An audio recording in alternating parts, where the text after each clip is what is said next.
Hello दोस्तों, story Aditya YT में आपका स्वागत है। Kings hidden queen part 3 chapter 11 बाहों की नकदिकिया।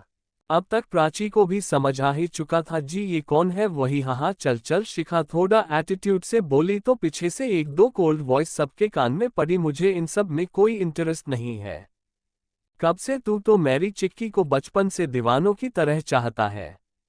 मिस्टर वंश, आप शायद भूल रहे हैं कि बानी को चिक्की बोलने का हक सिर्फ मेरा है। तू अपनी वाली में ध्यान देना। देखो तो जलन है, और हाँ मेरी वाली तो ऑलरेडी मेरी है। चुप कर तू। सभी लोग उन दो लड़कों की कोल्ड वॉइस को उनकी ओर देखकर सुन रहे थे और हंस रहे थे। वो कोई और नहीं बल्कि हमारे हीरो वीर साहब और उनके प्रिय दोस्त वंश साहब ही थे।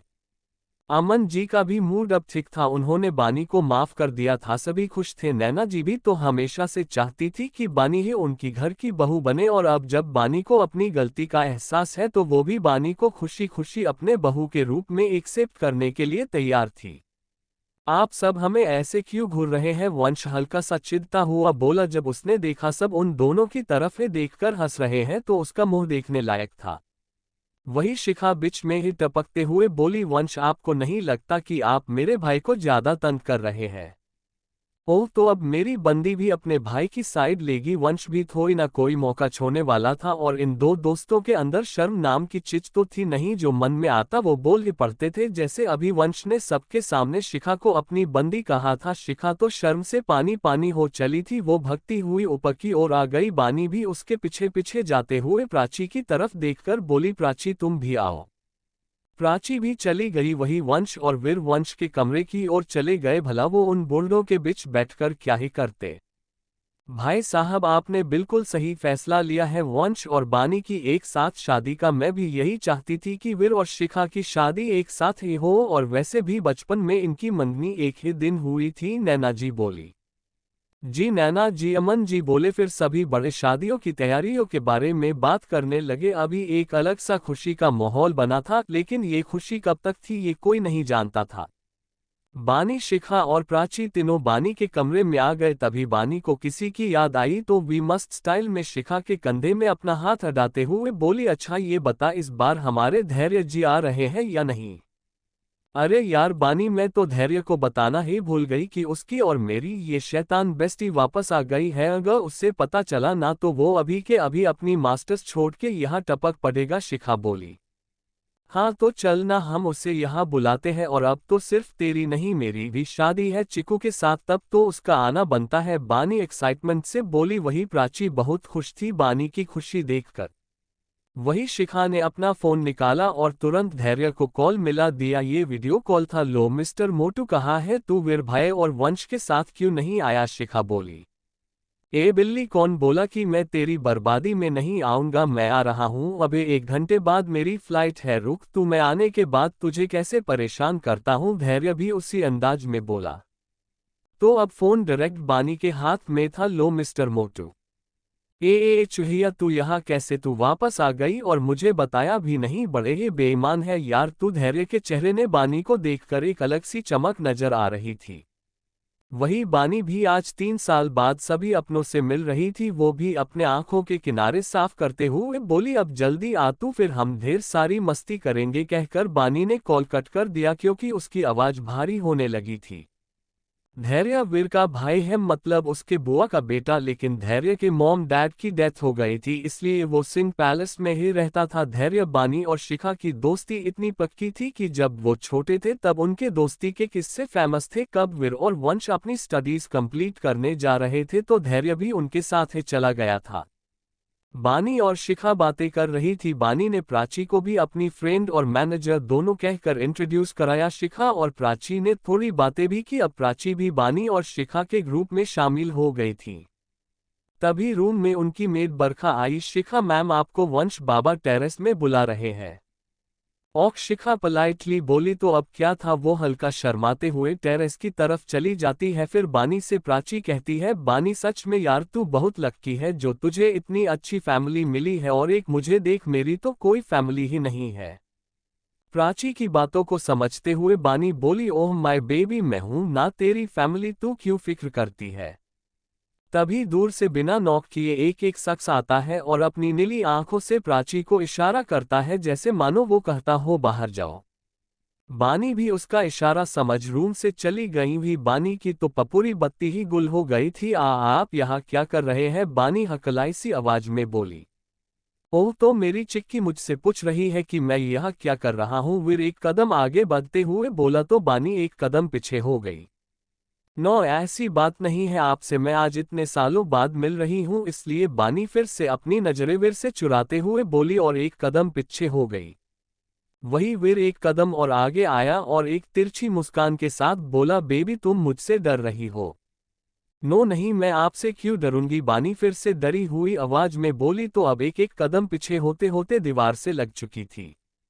वीर आगे आया, फिर उसने अपने दोनों हाथों को दीवार में बानी के अगल बगल अड़ा दी। अब बानी वीर के दोनों हाथों के बीच में थी। बानी की धकने बुलेट ट्रेन से भी स्पीड चल रही थी, लेकिन उसने अपने नजरों को नीचे झुकाया हुआ था। उसके अंदर इतनी हिम्मत नहीं थी कि वो वीर की आंखों में देख सके। वही वीर के अपने हैंडसम से चेहरे को हल्का सा नीचे की ओर झुकाया और अपने लेफ्ट हैंड को दीवार के हटाकर बानी की चिन को पकड़कर उसे हल्का सा ऊपर की ओर होल्ड करते हुए बोला, मेरी तरफ देखो बेबी।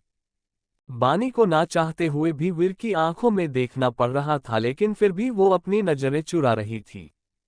मेरी आंखों में देखो, वीर बानी के चेहरे को और हल्का सा होल्ड करते हुए बोला तो अब बानी बेबसी से वीर की नीली गहरी नशीली आंखों में देखने लगी। वीर की आंखों में एक अलग सा नशा था जिसे देखकर कोई अपना होश खो बैठे। और भाई, बानी तो एक लड़की थी, तो वो भला कैसे वो खुद को वीर की आंखों में खोने से रोक सकती थी? आंखों की गुस्ताखियां माफ हो, टिकटुक तुम्हें देखती हैं। जो बात कहना चाहे जुबा तुमसे ये वो कहती है। आंखों की शर्मोहिया माफ हो, तुम्हें देख के झुकती हैं।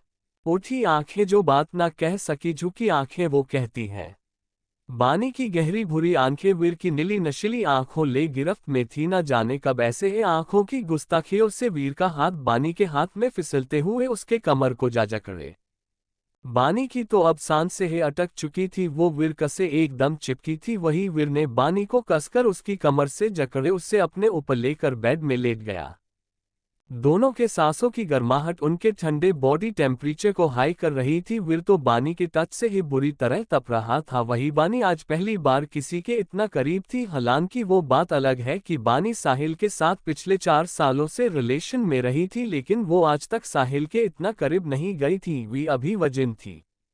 ये आप क्या कर रहे हैं? बानी हल्का सा वीर के सीने में पुश करते हुए बोली तो वीर बानी के चेहरे से गिर रही लटों को उसके कान के पीछे करते हुए बोला, बेबी जो मुझे करना चाहिए मैं वो कर रहा हूँ। नहीं, अभी ये सब नहीं, बिल्कुल नहीं, अभी हमारी शादी नहीं हुई है। बानी एक झटके में वीर से अलग हो गई। वो अब बेड में बैठी थी और वीर लेटा लेटा बानी को देख रहा था। बानी की धकने बहुत तेज थी। उसे देखकर तो ऐसा लग रहा था कि जैसे मानो उसके और वीर के बीच में ना जाने क्या क्या हो गया है। लेकिन सच्चाई तो ये थी कि अभी तक वीर ने बानी को किस तक नहीं किया था। वीर बस बानी को ऐसे देख एक ईवल स्माइल पास कर रहा था। वही बानी तो शर्म से लाल पीली हो रही थी। इधर छत में वंश और शिखा थे। अपने मुझे क्यों बुलावा है? शिखा की बात पर उसे अपनी ओर खींचते हुए बोला, ओ मेरी लिटिल डॉल, वो तुम्हारा जो भाई है न, उसे बानी के साथ अकेले टाइम स्पेंड करना था और तुम उसके कमरे में थी, तो इसलिए मैंने तुम्हें अपने पास बुला लिया। वंश के हर एक अल्फाज में इतना प्यार भरा था कि शिखा तो बस वंश के सीने से ही लग गई। कुछ ही देर में वो सब डिनिंग एरिया की तरफ आ गए क्योंकि डिनर का टाइम हो गया था। लेकिन ये क्या, यहाँ गीता जी, गौरव जी, अमन जी, स्वरा जी, नैना जी और प्राची तो थे, पर हमारे वीर और बानी तो अभी तक अपने क्वालिटी टाइम में ही बिजी थे। वंश और शिखा को देख गीता जी बोली, अरे वंश बाबा, युवराज नहीं आए? और शिखा बेटा, बानी भी तुम्हारे साथ थी ना, वो कहाँ है? सभी की निगाहें वंश और शिखा पर टिकी हुई थी। भी वंश और शिखा दोनों एक दूसरे की तरफ देखते हैं और एक साथ बोलते हैं, वो वॉशरूम में है। उन दोनों ने कोइंसिडेंस से एक ही बहाना बनाया था, जिससे साफ साफ पता चल रहा था कि वो बहाना बना रहे हैं। वही प्राची तो हंसे पड़ी थी और उसके साथ बाकी सभी हंसने लगे। चैप्टर 12 रोमांस के दुश्मन। नैना जी ने हंसते हुए मेड बरखा से कहा, बरखा आप युवराज और बानी को बानी कमरे से बुलाइए। बरखा जाती या कुछ बोल पाती उससे पहले ही दंश शिखा बोली, नहीं, मैं भाई और बानी को बुला देती हूँ। इतना कहते हुए वो जल्दी से बानी के कमरे की ओर भागी। मैं भी आता हूँ कहते हुए वंश भी वहां से खिसक लिया, लेकिन ये दोनों जाते जाते सभी को हंसा गए। इधर बानी और वीर दोनों मस्त एक दूसरे की बाहों में लिपटे थे और बेड में लेटे थे, लेकिन अभी तक उनके बीच किस वगैरह का कोई सीन नहीं हुआ था। हालांकि वो बात अलग है कि बानी वीर के साथ थोड़ा अनकंफर्टेबल फील कर रही थी, लेकिन अब भाई वीर साहब ने अपनी चिक्की को ऐसे अपनी सख्त बाहों में जकड़ रखा था और एकटक बस उसे ऐसे निहारे जा रहा था जैसे मानो वो अपनी सदियों की प्यास आज बानी को देखकर ही बुझाने वाला है। खट खट की आवाज के सर दूर नॉक हुआ। बेचारे वीर और बानी इस खट खट की आवाज सुन एक दूसरे से अलग हुए। बानी के कपड़े जैसे तैसे हो गए थे और वो बहुत ज्यादा एम्बेरस फील कर रही थी, इसलिए वो जल्दी से भागकर वॉशरूम में चली गई। वही वीर अपने ऑरा को वैसे ही सख्त करते हुए दरवाजा खोलता है तो सामने देखकर उसका मुंह ही बन गया। तुम दोनों अपना टेरेस रोमांस छोड़ के यहाँ कबाब में हड्डी क्या बनने आ गए? वीर की बातें सुन तो वंश और शिखा दोनों की भावें आपस में तन गई। वंश भी उसी अंदाज में बोला, भाई साहब हमारे बहन को अभी छोड़िए और फैमिली वालों के पास जाइए। उन सबको पता चल चुका है कि आप और मेरी प्यारी बहन एक कमरे में एक साथ है। हाँ तो एक साथ होने से क्या होता है? तुम्हारी बहन तो मुझसे ऐसे डर रही है जैसे मैं कोई मॉन्स्टर हूँ, और उसने इतनी देर में एक किस भी नहीं करने दिया। वीर ऐसे ही खुलेआम बोल रहा था। इतना तो अब पक्का हो गया था कि वीर और वंश की दोस्ती ऐसी है कि वो एक दूसरे के सामने कुछ भी बोल सकते थे। वीर कोल्ड हंसी हंसते हुए वंश के साथ डिनिंग एरिया में आ गया। शिखा भी उनके पीछे पीछे आई। वही उन तीनों को देखे इस बार गीताजी बोली, बानी कहाँ है? अरे वो रही बानी। नैना जी सीढ़ियों स्व उतर रही बानी को देखते हुए कहा, जो टमाटर जैसी लाल नजर आ रही थी। बानी भी आई। सभी डिनिंग चेयर में बैठे। वीर जानबूझकर बानी के ही बगल वाले चेयर में बैठा था और शिखा और वंश उन दोनों के अगल बैठे थे। वही प्राची उन दोनों के एकदम सामने थी। सबने डिनर करना शुरू किया, लेकिन बेचारी वीरजी तो अपनी चिक्की को ही परेशान करने में लगे थे। वीर ने बानी के लेफ्ट हैंड को अपने लेफ्ट हैंड के दबा रखा था, जिससे बानी अपने राइट हैंड से एक चॉपस्टिक उठाए खा रही थी। वीरजी का भी कुछ यही हाल था। वीर ने अपने राइट पैर से बानी के दाह पैरों को फंसा रखा था। बानी को बड़ी ही अजीब फीलिंग हो रही थी, लेकिन वो बड़े ही मुश्किल से खुद को काबू में किए सबकी तरफ नॉर्मल एक्सप्रेशन के साथ खा रही थी। तभी प्राची का रुमाल इत्तेफाक से नीचे गिर पड़ा। वो हल्का सा झुकी थी तो उसकी नजरें बानी और वीर पर चली गई। प्राची देख पा रही थी कि किस तरह वीर ने आपके पैरों के बीच बानी के सॉफ्ट सॉफ्ट गोरे गोरे पैरों को फंसा रखा है। प्राची ये भी देख पा रही थी कि वीर ने बानी के हाथ को किस तरह थाम रखा है। ये सब देख प्राची की तो आंखें ही फैल गई, लेकिन उसे खुशी भी बड़ी हो रही थी। ऐसे ही सबने डिनर किया। फिर वीर की फैमिली और वीर अपने पैलेस चले गए। ऐसे ही रात के गुजर गई। बानी आज रात भर नहीं सोई थी, सिर्फ वीर को याद करके। सुबह हुई। आज हल्दी की रस्म थी। सुबह से पूरा रॉयल सिंह पैलेस और राजपूत पैलेस तैयारियों में लगा था। हर तरफ शोर शराबा था। तभी एक लड़का राजपूत पैलेस में आया, जिसकी उम्र तकरीबन 24 साल होगी और दिखने में तो किसी मॉडल से कम नहीं। उसे देख स्वराज जी खुश होते हुए बोली, धैर्य बेटा तुम आ गए। धैर्य झुककर पहले स्वराज जी के गले लगता है, फिर फ्लर्टी अंदाज में बोला, यस डार्लिंग मैं आ गया। वैसे चूहिया कहाँ है? अच्छा तो आपको चूहिया से मिलना है, वो अपने कमरे में है। तभी वो इधर उधर देखती है तो उन्हें प्राची दिखाई पड़ती है। वो उसे आवाज लगाते हुए बोली, प्राची बेटा धैर्य को बानी के कमरे में ले जाओ। स्वराज जी की आवाज सुन प्राची आए और बोली, जी आंटी कहिए। प्राची की बात पर स्वराज जी प्राची को धैर्य की तरफ दिखाते हुए बोली, प्राची ये धैर्य है बानी का दोस्त, इसे बानी के पास ले जाओ। जी आंटी प्राची बोली तो स्वराज जी वहां से चली गई। वही प्राची धैर्य की तरफ देख एक प्यारी सी मुस्कान के साथ बोली, चले। धैर्य जो एक ही नजर में प्राची को इस तरह ताड़ रहा था कि जैसे मानो आज तक उसने लड़कियां ही नहीं देखी है। वो अपने ख्यालों की दुनिया से बाहर आया। फिर वो एकदम से हड़बड़ा कर बोला, जी जी चलिए। अब धैर्य और प्राची बानी के कमरे के बाहर खड़े थे। धैर्य ने दूर नॉक किया तो बानी की आवाज सुनाई दी, कम इन। कम इन की आवाज के साथ धैर्य प्राची के साथ रूम के अंदर गया। क्या हाल है चूहिया? कहते हुए धैर्य आगे आया। फिर उसने बानी को गले लगा लिए। फाइनली तेरी शक्ल की दर्शन करने को मिल ही गई। बानी भी खुशी से बोली। ऐसे ही शाम हो गई। धैर्य रॉयल पैलेस चला गया। अब रस्म शुरू होने वाली थी। हल्दी की रस्म वीर के रॉयल पैलेस में होनी थी।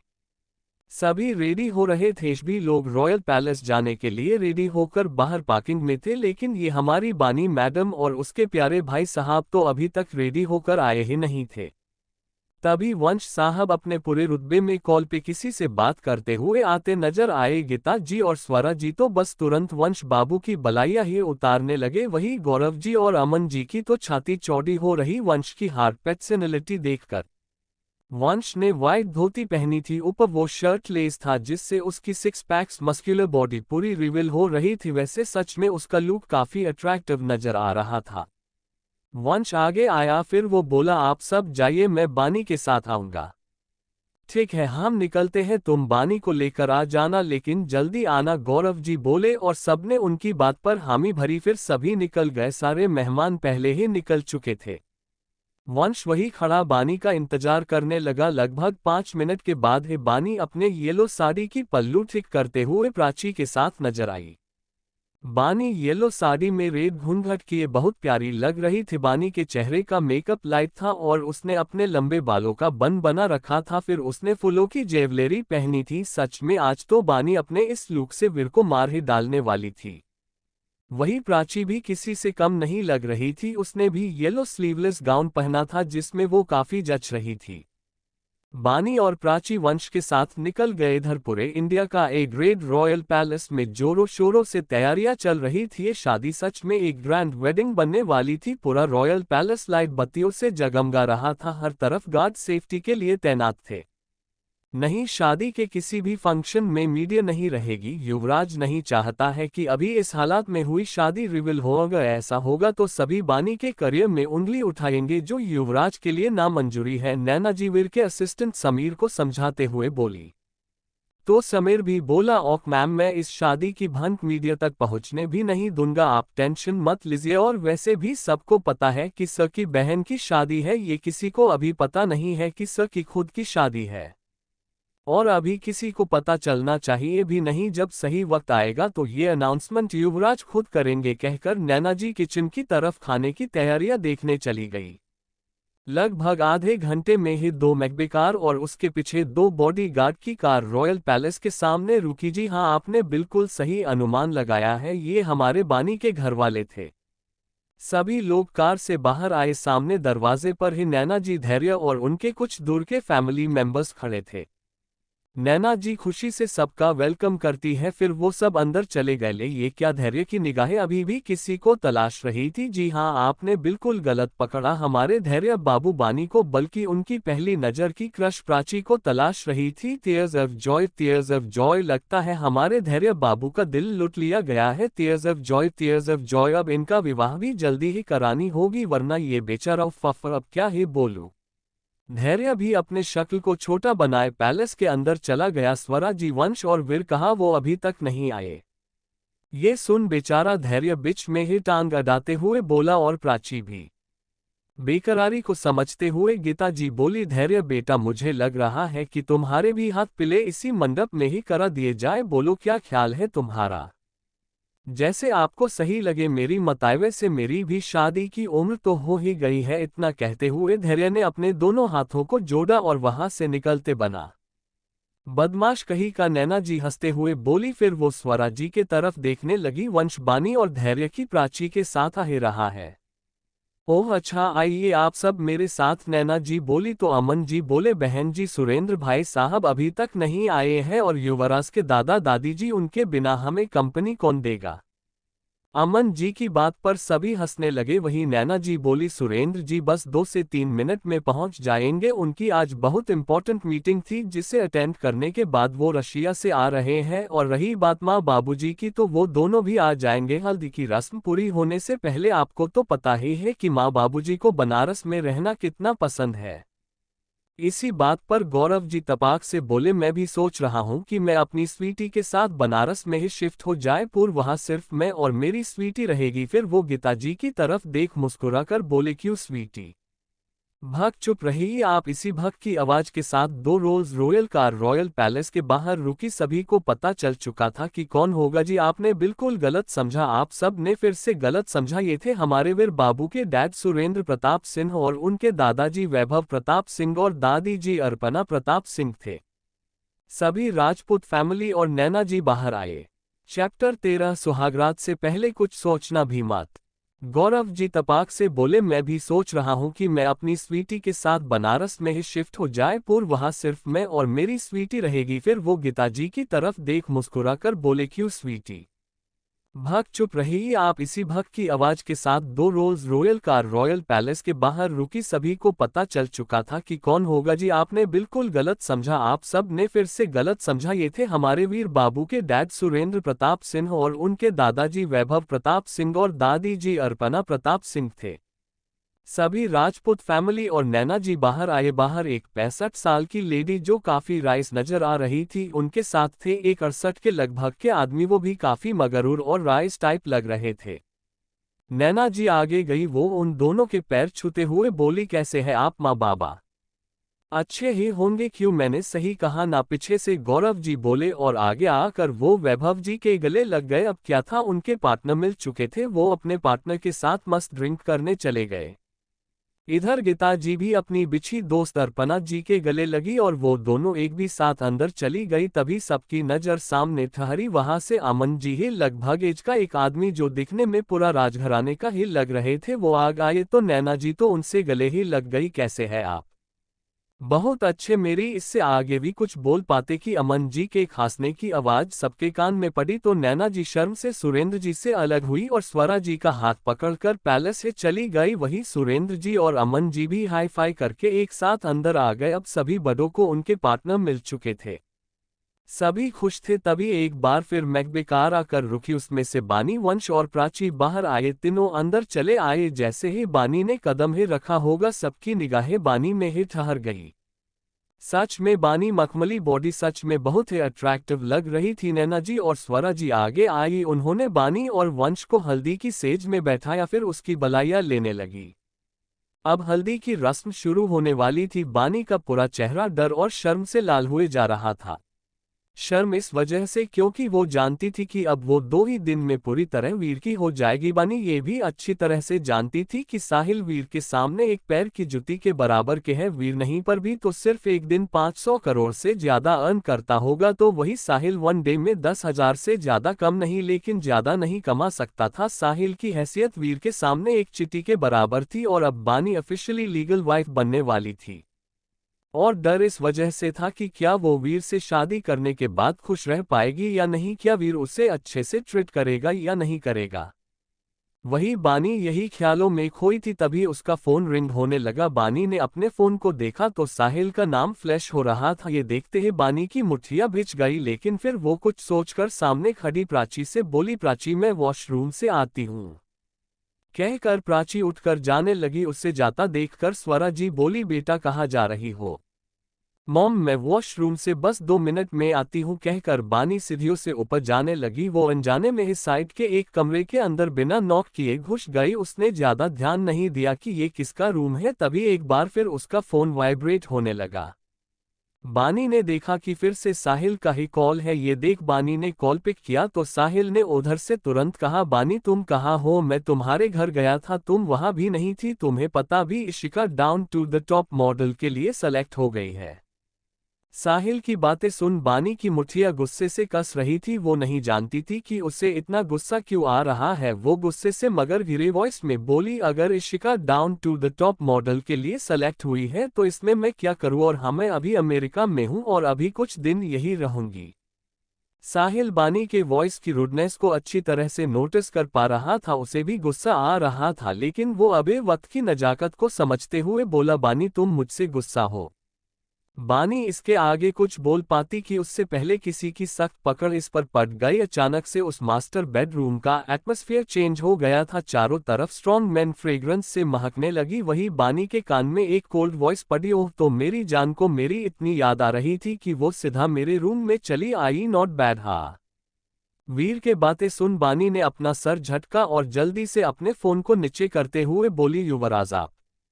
वीर ने देखा कि बानी उसे युवराज बुला रही है तो उसे थोड़ा अजीब फील होने लगा। वो बानी को अपनी तरफ घुमाकर उसके कमर में अपनी पकड़ मजबूत करते हुए बोला, यू कॉल मी वीर और चिकू एज योर विश। बानी का माइंड तो एकदम ब्लैंक हो रहा था। वो कॉल कट नहीं कर पा रही थी और वो बहुत अच्छे से जानती थी कि साहिल उसकी और वीर की सारी बातें सुन रहा है। बानी ने कुछ नहीं सोचा, फिर वो बिना सोचे समझे बोली, चिकू इट्स बेटर। इतना कहकर बानी के अचानक से अपनी बाहें फैलाकर वीर को अपनी बाहों में भर लिया। बानी की इस हरकत से वीर एकदम सरप्राइज था। वही बानी ने अपने फोन को देखा जिसने से अभी भी साहिल की आवाज आ रही थी। बानी तुम्हारे साथ जो आदमी है वो कौन है? बानी बोलो, वो तुम्हें जान कहकर क्यों बुला रहा था? इन सब बकवास को सुन बानी में फाइनली कॉल कट कर दिया। वो तो इस बात का शुक्र मना रही थी कि वीर ने उसे साहिल से बात करते हुए नहीं सुना और ना ही देखा। बानी इसी बात का शुक्रिया अदा कर ही रही थी कि अचानक से उसे फील हुआ जैसे उसकी बॉडी ढीली हो गई है और वो हवा में है। फाइनली वीर ने अब बानी को अपनी गोदे उठा लिया था। अब रस्म शुरू होने का वक्त आ गया था। बानी ने अपना सर हल्का सा ऊपर किया तो उसके सामने वीर की 8 एब्स मस्क्यूलर बॉडी रिवील हो रही थी। बानी ये देखकर और सोचकर ही शर्म से लाल पीली होने लगी कि उसने अभी शर्टलेस वीर को अनजाने में गले लगाया था। वीर सच में बहुत हॉट था। उसने सफेद रंग की धोती पहनी थी, फिर पैरों में जूती और गले रुद्राक्ष की माला। सच में वो इस लुक में किसी हैंडसम ग्रीक गॉड से कम नहीं लग रहा था। वीर ने ये नजर बानी के शर्माते हुए छोटे से चेहरे को देखा जिससे उसकी इमोशंस जिसे अभी तक उसने कंट्रोल कर रखे थे वो कुछ ज्यादा ही हाई हो गए, लेकिन फिर भी उसने अपना कंट्रोल कायम रखा और फिर बोला, तुम जो अपने दिमाग में ख्यालों की नगरी बसा रही हो ना, मैं ये सब कुछ भी सुहागरात वाले दिन से पहले नहीं करने वाला, यहाँ तक कि किस भी नहीं। ये सुनते ही बानी बुरी तरह शर्म से तपने लगी। हालांकि वीर जो सोच रहा था उसने वो सेंटेंस बानी के ऊपर उड़ेल दिया था। बानी ने मन ही मन वीर को गालियां देना शुरू किया। अकड़ू खड़ूस मॉन्स्टर कहीं का मतलब बेशर्मी की भी हद होती है। वो ये सब सोच खुद रहा था और सीधा साधा उसने ये सब मुझ पर पटक दिया और मुझे कहा कि मैं इस इंसान के साथ शादी से पहले ही सुहागरात मनाना चाहती हूँ। व्हाट द हेल, क्या बकवास है। बानी उसे ऐसे ही मन हजार गालियां दिए जा रही थी। उससे ये पता ही नहीं चला कि वीर उसे अपनी गोद में ही लेकर अपने मास्टर बेडरूम से लेकर सीढ़ियों तक ले आया है और सभी की निगाहें उन्हीं पर टिकी हुई है। बानी को जब अचानक से उसके आसपास का एटमॉस्फेयर चेंज होता हुआ महसूस हुआ तो उसने अपनी झुकी हुई पलकों से वीर का देखा, फिर दूसरी तरफ अपनी नजर घुमाकर देखने लगी। अब तो बानी के शर्म का कोई ठिकाना नहीं रहा था। सभी लोग उन्हीं को देख रहे थे, सबके चेहरे में मुस्कान थी। वही बानी जल्द से जल्द वीर की बाहों से छूटकर भाग जाना चाहती थी।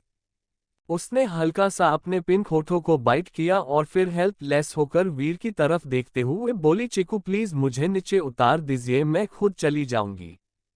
चुपचाप ऐसे ही रहो, वीर ने बिल्कुल कोल्ड एंड एक्सप्रेशनलेस तरीके से कहा तो बानी भी चुप हो गई। वही शिखा वंश के बगल में बैठी थी। वो गुस्से से वंश की ओर देखते हुए बोली, यू आर सच स्टूपिड। अबे आप देखिए भाई और भाभी को, भाई भाभी को कितने रोमांटिक तरीके से ला रहे हैं और एक आप है। शिखा के गुस्से को बेचारा वंश समझता था और वो जानता था कि उसका गुस्सा जायज है। अभी सबकी निगाहें वीर और बानी पर ठहरी थी और उसी नजाकत का फायदा उठाकर वंश ने शिखा के पिंक लिप्स पर लाइट किस कर लिया। लेकिन वही धैर्य और प्राची इन दो रोमांटिक कपल्स को देख रहे थे। धैर्य ने जब अपने भाइयों के ऐसे यूं खुलेआम रोमांस देखा तो वो खिसक कर प्राची के पास आ गया। देखो हमारे बिग ब्रो कितने रोमांटिक है। धैर्य की बात पर प्राची ने एक नज़र धैर्य को देखा, फिर वो भी एक प्यारी सी मुस्कान के साथ बोली, हम्मा मैं आपके पास बिग ब्रो तो बहुत रोमांटिक है। अच्छा तो तुम्हें किस तरह के लड़के पसंद है? धैर्य ने बेफिक्री से पूछा तो प्राची जैसे अपने ख्यालों की दुनिया में ही खो गई। मुझे जैसा लड़का पसंद है, चाहे वो दिखने में कैसे भी हो, मुझे उससे फर्क नहीं पड़ता, लेकिन उनका दिल बहुत अच्छा होना चाहिए और उनके पास दौलत रहे या ना रहे, लेकिन वो हमेशा मुझे ही अपना दौलत और सब कुछ माने। और अरे अब बस तुम्हारे खिलाफ टाइप लड़के मिलने मुश्किल है, लेकिन मैं रेडी हूँ। कहते हुए धैर्य वहां से दूसरी ओर चला गया, लेकिन प्राची को एक उलझन में डाल गया। वही वीर ने अपने बेगम को हल्दी की सेज में बैठाया और खुद उसके बगल में बैठ गया। बानी अभी भी शर्म से लाल पीली हो रही थी। वो अभी भी अपनी नजरें झुकाए थी, लेकिन हमारे वीर बाबू तो बेशर्मी की सारी हदें पार कर बस एक टक बानी को ही देखे जा रहा था। चैप्टर 14 रोमांटिक हल्दी। आज तो वीर बस बानी को ऐसे देखे जा रहा था जैसे मानो वो आज बानी को यही खा जाएगा। वही वंश उसकी नजरों का पीछा करते हुए बोला, भाई आज तू मेरी बहन को खा ही जाएगा क्या? बस भी कर दे उसे देखना। वंश का बात सुन वीर गुस्से वाले लुक से वंश को घूरने लगा, जैसे वो नजरों ही नजरों में उसे वार्निंग दे रहा हो कि वो चुप रहे। वही उसका इशारा और ऐसा वार्निंग लुक देखकर वंश का मुंह बेचारा सा बन जाता है, जैसे वो कहता हो मुझे माफ कर दे। वीर ने गुस्से से अपनी नजरें फेर दी, वो अब इधर उधर देखने लगा। वही बानी के फोन बार बार रिंग हो रहा था। जी हाँ, साहिल ही उसे बार बार कॉल कर रहा था। बानी अब झल्ला चुकी थी। उसने अपने सामने खड़ी प्राची को अपने पास बुलाया। वो फिर उसके कानों में घिरे से बोली, प्राची, साहिल ने वीर और मेरी बात सुन ली है, उसे मुझ पर शक हो रहा है, प्लीज उसे हैंडल करो। कहकर बानी ने अपना फोन प्राची को थम दिया। प्राची ने जब बानी का फोन देखा तो सच में उसमें साहिल के 20 से ज्यादा कॉल आ चुके थे। प्राची साइड में चली गई। वही बानी के चेहरे पर हल्की सी तो सिकन नजर आ ही रही थी, जिसे हमारे वीर बाबू बहुत अच्छे से देख पा रहे थे। वीर हल्का सा बानी की ओर मुड़ा, फिर बोला, क्या हुआ बेबी? बानी खुद को नॉर्मल कर मुस्कुराते हुए बोली, नथिंग मिस्टर। तभी पंडित जी बोले, अब मुहूर्त का समय हो गया है, पहले वर और वधू एक दूसरे को हल्दी लगाएंगे। जी पंडित जी, स्वरा जी बोली। तभी नैना जी हल्दी लेकर आई। उन्होंने दोनों जोड़े को हल्दी दिया। फिर वो वीर और बानी से बोली, युवराज, पहले आप बानी को हल्दी लगाइए, फिर बानी आपको लगाएगी। ये सुन बानी और वीर दोनों मुस्कुराते। वीर ने हल्दी को अपने उंगलियों में लगाया और फिर उसने बानी के सॉफ्ट मखमली गालों में हल्दी को लगा दिया। बानी ने भी जैसे ही अपने उंगलियों में हल्दी लगाना चाहा, वीर ने उसके हाथों को पकड़कर रोक लिया। फिर उसने कहा, ऐसे नहीं। उसके इस बात पर बानी सवालिया नजरों से वीर को देखने लगी। वही वीर ने अपने हाथों के घुटनों से बानी को कंधों से पकड़ लिया और फिर उसने बानी को हल्का सा खुद की ओर झुका लिया और खुद भी झुक गया। वीर और बानी को अब सभी लोग ऐसे आंखें फाड़े देख रहे थे, जैसे मानो बानी और वीर के बीच में अब यहाँ सबके सामने ही किसिंग सीन क्रिएट होने वाला है। जी हाँ, सभी को अब यही लग रहा था कि वीर बानी को किस करने वाला है, और बानी को खुद यही लग रहा था। सच में दोनों बेहद करीब थे। बानी घिरे से हकलाती हुई आवाज में बोली, ये आप क्या कर रहे हैं? ये हमारी रोमांटिक हल्दी होगी। कहकर वीर बानी के होठों की तरफ बढ़ने लगा। बानी की धड़कनें 100 से भी ज्यादा तेजी से चल रही थी। वही वहां एक अलग सी खामोशी थी, यहाँ तक कि घर के बड़ों ने तो अपनी नजरों को भी फेर लिया था कि अब ना जाने कब वीर बानी को किस कर देगा। वही बानी ने शर्म और डर से अपनी आंखों को भिजकर अपनी मुट्ठियों को कस लिया था। वीर बानी के होठों से सिर्फ 2 सेंटीमीटर की दूरी पर ही था, लेकिन ये क्या, वीर ने बानी को किस नहीं किया, बल्कि उसने अपने गाल को बानी के हल्दी लगे गाले से मिला दिया, जिससे बानी के गाल में लगी हल्दी सीधा वीर के गाल में जा लगी। वही जब धैर्य ने देखा कि किसिंग सीन नहीं हुआ तो वो जोर से चिल्लाया, अरे यार भाई, हमें तो लगा आप इस चूहिया को किस करोगे। ये सुनते ही बानी और वीर सभी आंखें फाड़े धैर्य को देखने लगे। वही जिन लोगों ने अपने चेहरे घुमा लिए थे, उन्होंने जब सुना कि किस नहीं हुआ तो वो राहत की सांस लेते हुए पलटे। वही बानी तो शर्म से इस कदर लाल हुए जा रही थी जिसका कोई जवाब नहीं। ऐसे ही वीर और शिखा ने नॉर्मली भी एक दूसरे को हल्दी लगाया, क्योंकि भाई उनके अंदर इतनी हिम्मत नहीं थी कि वो वीर और बानी के जैसे रोमांटिक हल्दी क्रिएट कर सके। इधर हल्दी की रस्म चल रही थी, वही इधर प्राची साहिल से बात कर रही थी। साहिल, मैं कितनी बार कहूँ कि बानी अभी वॉशरूम में है और उसके साथ कोई लड़का नहीं है। प्राची एकदम से झल्लाते हुए मगर घिरे आवाज में बोली, क्योंकि वो बिल्कुल नहीं चाहती थी कि कोई भी उसकी आवाज सुने और उन्हें साहिल के बारे में पता चले। वही साहिल कॉल की दूसरी तरफ से बोला, प्राची, डोंट डरे टू मी, सच सच कहो, बानी को बेबी कौन कह रहा था? और मैंने ये भी सुना था कि वो आदमी बानी से कह रहा था कि हमें जो भी करना है वो हम सुहागरात के टाइम में करेंगे और सुहागरात से पहले कुछ सोचना भी नहीं, यहाँ तक कि किस भी नहीं। अब साहिल को समझाना प्राची के लिए मुश्किल हो रहा था। वो कुछ सोचकर कुछ दूर में खड़े धैर्य को देखते हुए बोली, अच्छा तो तुम उसकी बात कर रहे हो, वो तो मेरा बॉयफ्रेंड है और वो बात मैं और मेरा बॉयफ्रेंड कर रहे थे, बानी को हमारे साथ थी बस। अच्छा तो क्या तुम मुझे अपने बॉयफ्रेंड से बात करवा सकती हो? साहिल एकदम से बोला, क्योंकि कहीं ना कहीं उसे पता था कि वो नो कुछ भी बोल रही है वो झूठ है। वही प्राची की तो हवादिली होने लगी थी साहिल की आवाज सुन, लेकिन वो जानती थी उसे किसी भी हालत में ये यकीन दिलाना होगा कि बानी किसी लड़के के साथ नहीं है। अगर वो ऐसा नहीं करेगी तो साहिल बानी के अगेंस्ट और भी बड़ा कदम उठा सकता है। उसने एक गहरी सांस ली और बोली, ओक फाइन। कहकर उसने 1 मिनट के कॉल म्यूट किया और वो तुरंत धैर्य के पास आई और उसे खिंचकर साइड में लाते हुए बोली, प्लीज उस पागल आदमी से मेरे बॉयफ्रेंड बनकर बात करो प्लीज। इतना कहकर प्राची ने तुरंत अपना फोन धैर्य के हाथ में थमा दिया। अब कॉल अनम्यूट था। प्राची उम्मीद भरी नजरों से धैर्य को देख रही थी। वही धैर्य भी एक सरप्राइजिंग लुक के साथ फोन को स्पीकर में डालते हुए बोला, लो मिस्टर।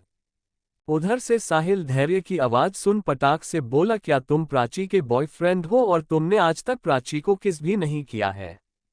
धैर्य तो ये सुनकर कुछ ज्यादा ही सरप्राइज हो चुका था। होता भी क्यों माँ उसके सामने वाला आदमी उससे पूछ रहा था कि उसने प्राची को किस किया है कि नहीं। वो एक नज़र प्राची को देखता है, फिर बोला, यस प्राची मेरी गर्लफ्रेंड है और आज तक मैंने इसे किस नहीं किया है। पर एक बात बताओ कि तुम्हें हमारी बायोलॉजी में इतना इंटरेस्ट क्यों है? साहिल उधर से कुछ बोल पाता कि उससे पहले प्राची ने जल्दी से उसके हाथ से फोन लिया। फिर साहिल से बोली, हो गया यकीन कि मेरा बॉयफ्रेंड है, अब रखो कॉल। कहकर प्राची ने कॉल कट कर दिया। उसे अब तो यकीन हो ही गया था कि साहिल को उसकी बात पर यकीन हो गया है। वही धैर्य शक की नजरों से प्राची की तरफ देखते हुए बोला, कौन था ये आदमी? ये आदमी तुम्हें तंग कर रहा था? हम बानी कुछ सोचकर बोली। तो धैर्य एकदम खुशी से बोला, तब तो तुमने बिल्कुल सही किया उससे ये बताकर कि तुम ऑलरेडी कमिटेड हो। अब वो तुम्हें परेशान नहीं करेगा और अगर करेगा तो मैं हूं ना। धैर्य की बात पर प्राची मुस्कुराने लगी। उसे भी एक तरह से धैर्य से बात करना अच्छा लगता था। वही धैर्य फिर बोला, वैसे तुमने उससे जो कहा वो हम बन सकते हैं। कहते ही धैर्य वहां स्वतः चला गया, लेकिन एक बार फिर बानी को सवालों के कटघरे में खड़ा कर गया। ऐसे ही हल्दी की सारी रस्म खत्म हुई। दोनों घरवालों ने मिलकर फैसला किया था कि शादी तक राजपूत फैमिली भी रॉयल पैलेस में ही रहेंगे। बाहरी मेहमान जो थे वो जा चुके थे। मीडिया को नहीं बुलाया गया था, जिससे सिर्फ करीबी रिश्तेदारों और कुछ बड़े बड़े बिजनेस टाइकून सेलिब्रिटी क्रिकेटर्स जो शादी और रस्मों में आ रहे थे, सिर्फ उन्हें ही पता था कि बानी राजपूत में साथ बिजनेस किंग युवराज वीर प्रताप सिंह की शादी हो रही है। वरना किसी को भी नहीं पता था कि वीर की शादी बानी से हो रही है। सभी को तो बस यही पता था कि युवराज वीर प्रताप सिंह की बहन शिखा प्रताप सिंह की शादी राजपूत परिवार का वारिस वंश राजपूत के साथ हो रही है। बानी अपने कमरे में थी। उसने अब चेंज कर लिया था। वो अभी सिंपल टी शर्ट और ट्राउजर में थी, लेकिन फिर भी वो हूर की परी ही लग रही थी। वो बालकनी में खड़ी ये सोच सोचकर शर्म से लाल पीली हुए जा रही थी कि वीर ने हल्दी की रस्म को किस तरह से रोमांटिक हल्दी बनाया था। मन ही मन वो खुश थी इस बात से कि वो वीर से शादी कर रही है। भले ही उसके दिल में वीर के लिए कोई फीलिंग नहीं थी, लेकिन अगर साहिल और वीर में कंपैरिजन किया जाए तो वीर ज्यादा बेस्ट है, क्योंकि जिसने लिए बानी ने सबको छोड़ा उसी ने उसे छोड़ दिया। लेकिन जिसे उसने कुछ नहीं समझा आज वही उसे अपना बना रहा है, वो भी पूरे शान और हक से। बानी यही सोच रही थी कि तभी उसके रूम का दूर नॉक हुआ। बानी ने दूर ओपन किया तो सामने प्राची थी। प्राची को देख बानी बोली, क्या हुआ? बानी की बात पर प्राची बोली, आपके चाहने वाले छत पर आपका इंतजार कर रहे हैं। कहकर प्राची चली गई। वही बानी का चेहरा अपने आप शर्म से लाल हो गया। वो भी मुस्कुराते हुए छत की ओर जाने लगी। कुछ ही देर में वो छत पर गई। जैसे ही वो छत पर गई उसने देखा आसमान की ओर पिट किए वीर खड़ा है। वीर को देख बानी उसकी ओर बढ़ गई। आपने मुझे यहाँ बुलाया था? बानी की प्यारी और स्वीट सी आवाज सुन वीर पलटा और बानी के हीरे जैसे चमकते हुए चेहरे को देखते हुए बोला, यस बेबी मैंने तुम्हें बुलाया। इससे आगे वो कुछ बोल पाता उससे पहले ही पीछे से शिखा और वंश दोनों बोले, आज हम ट्रूथ एंड डरे गेम खेलेंगे। उनके पीछे से धैर्य और प्राची भी एक साथ बोले, हम भी खेलेंगे। उनके इस शोर शराबे को देखकर बानी और वीर पलटे। बानी ने शर्म से अपनी नजरें झुका ली तो वही वीर गुस्से से सबको घूरते हुए बोला, तुम लोग सच में रोमांस के दुश्मन हो। हाँ हाँ चल ज्यादा मत बन, देख हमने पहले ही गेम की तैयारी कर रखी है। वंश बिल्कुल बेफिक्री से छत के कोना में दिखाते हुए बोला, जहां पहले से ही गेम खेलने की तैयारी की हुई थी। चैप्टर 15 मैं अपनी जिंदगी सिर्फ चिकू को बनाना चाहूंगी। सभी लोग जाकर वहां बैठ गए। बनी भी उनके साथ बैठ गई थी, लेकिन हमारे अगडू वीर तो खड़े ही थे। उसे देख शिखा बोली, भाई प्लीज आइए ना आप भी। नहीं मुझे मूड नहीं है, तुम सब खेलो। कहकर वीर जाने लगा। वही वो मुड़ा ही होगा कि एक प्यारी सी आवाज उसके कान में पड़ी, प्लीज आप भी आइए ना। अब भला वीर इस बात को कैसे इग्नोर कर सकता था। वो पलटा और अपनी बेबी को एक नज़र देखने लगा जो उसे ही देख रही थी और बाकी के लोग उनके आई कांटेक्ट को। बस बस हुआ, अब आ भी जा। अब तू कितना मेरी बहन को तड़ पाएगा? उन दोनों के इस आई कांटेक्ट को तोड़ते हुए वंश बोला तो सभी हंस पड़े। वही फाइनली वीर भी आकर बानी के सामने बैठ गया। धैर्य गेम का रूल समझाते हुए बोला, हमारे गेम में 2 ग्रुप होंगे, एक ग्रुप में सारी लड़कियां और एक ग्रुप में हम सारे बॉयज। सभी धैर्य की बात पर राजी होते हैं और गेम शुरू ही होता है। इधर गेम शुरू था, बानी का पूरा फोकस गेम पे था, लेकिन हमारे वीर बाबू की लिमलाइट बानी बनी हुई थी। वो तो बस एक टक बानी के क्यूट से चेहरे को ही देखे जा रहा था। तभी धैर्य जोर से बोला, ये मैं तो डरे ही चूज करूंगा। सबके बिना बोले धैर्य के इस एक्साइटमेंट को देखकर सभी हंस पड़े। वही शिखा बोली, औक तो तुम्हें डरे मैं दूंगी, तुम्हारा डरे है कि तुम्हें प्राची को प्रोपोज करना होगा। क्या सुपर डरे है, आई एम रेडी, धैर्य बोला। वही प्राची की हवाएं टाइट होने लगी ये सुन की गेम ही, लेकिन धैर्य उसे सबके सामने प्रोपोज करेगा। वो तुरंत बोली, बट ये कैसे हो सकता है?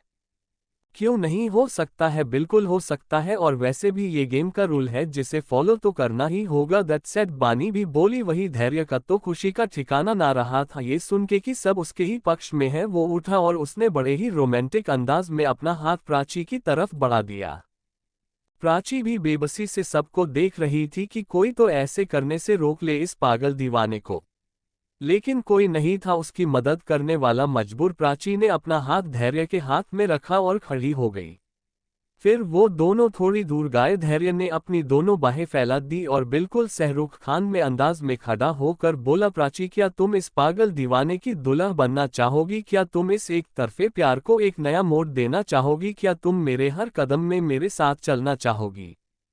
प्राची भी इमोशनल होकर आगे आए और बोलने लगी, हाँ मैं तुम्हारी दुल्हन बनना चाहूंगी, हाँ मैं इस एक तरफे प्यार को 2 तरफा बनाना चाहूंगी, हाँ मैं। इतना कहते कहते अचानक से प्राची का गला भारी होने लगा। वही जब शिखा और बानी ने देखा कि ये दोनों कुछ ज्यादा रियलिटी में घुसे जा रहे तो दोनों साथ में बोले, ओ मेरे शेरे गजल हो गया, तुम सब रियलिटी में अब इतना मत घुसो, जब तुम्हारी शादी की बात होगी तब तुम दोनों एक दूसरे को ऐसे प्रोपोज करना, अभी आकर बैठो और गेम स्टार्ट करने दो।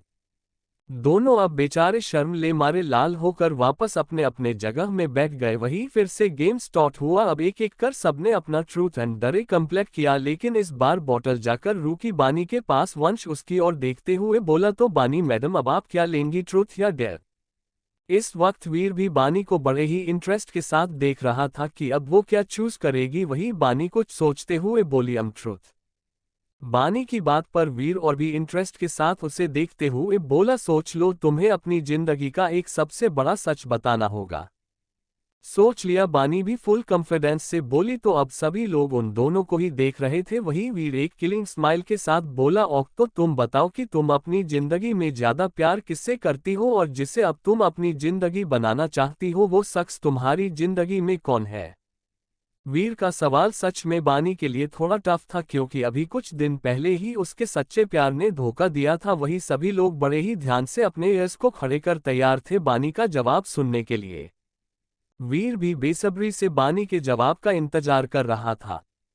चैप्टर 16, अब तुम मेरी क्वीन हो।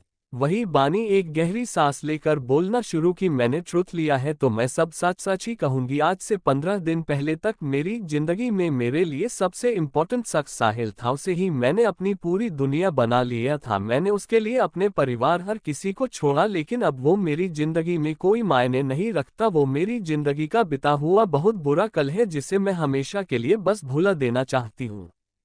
बानी की आवाज से अब उसका दर्द साफ बयां हो रहा था, जिसे सुनकर वीर का सीना छल्ली होने को आया था।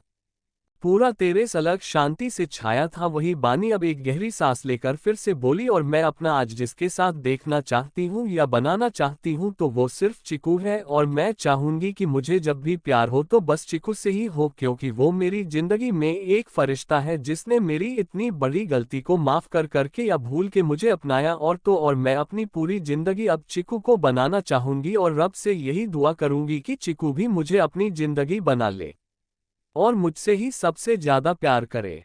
बानी जो कुछ भी कह रही थी वो सच ही तो कह रही थी, लेकिन वीर का दिल उसके जवाब को सुनकर जल रहा था। शायद ये उसके एक्सपेक्टेशन से अलग जवाब था, लेकिन उसके दिल को छूने वाला था। बानी की भी आंखें भर आई थी। तभी शिखा बोली, गेम ओवर गाइज, अब हमें चलना चाहिए।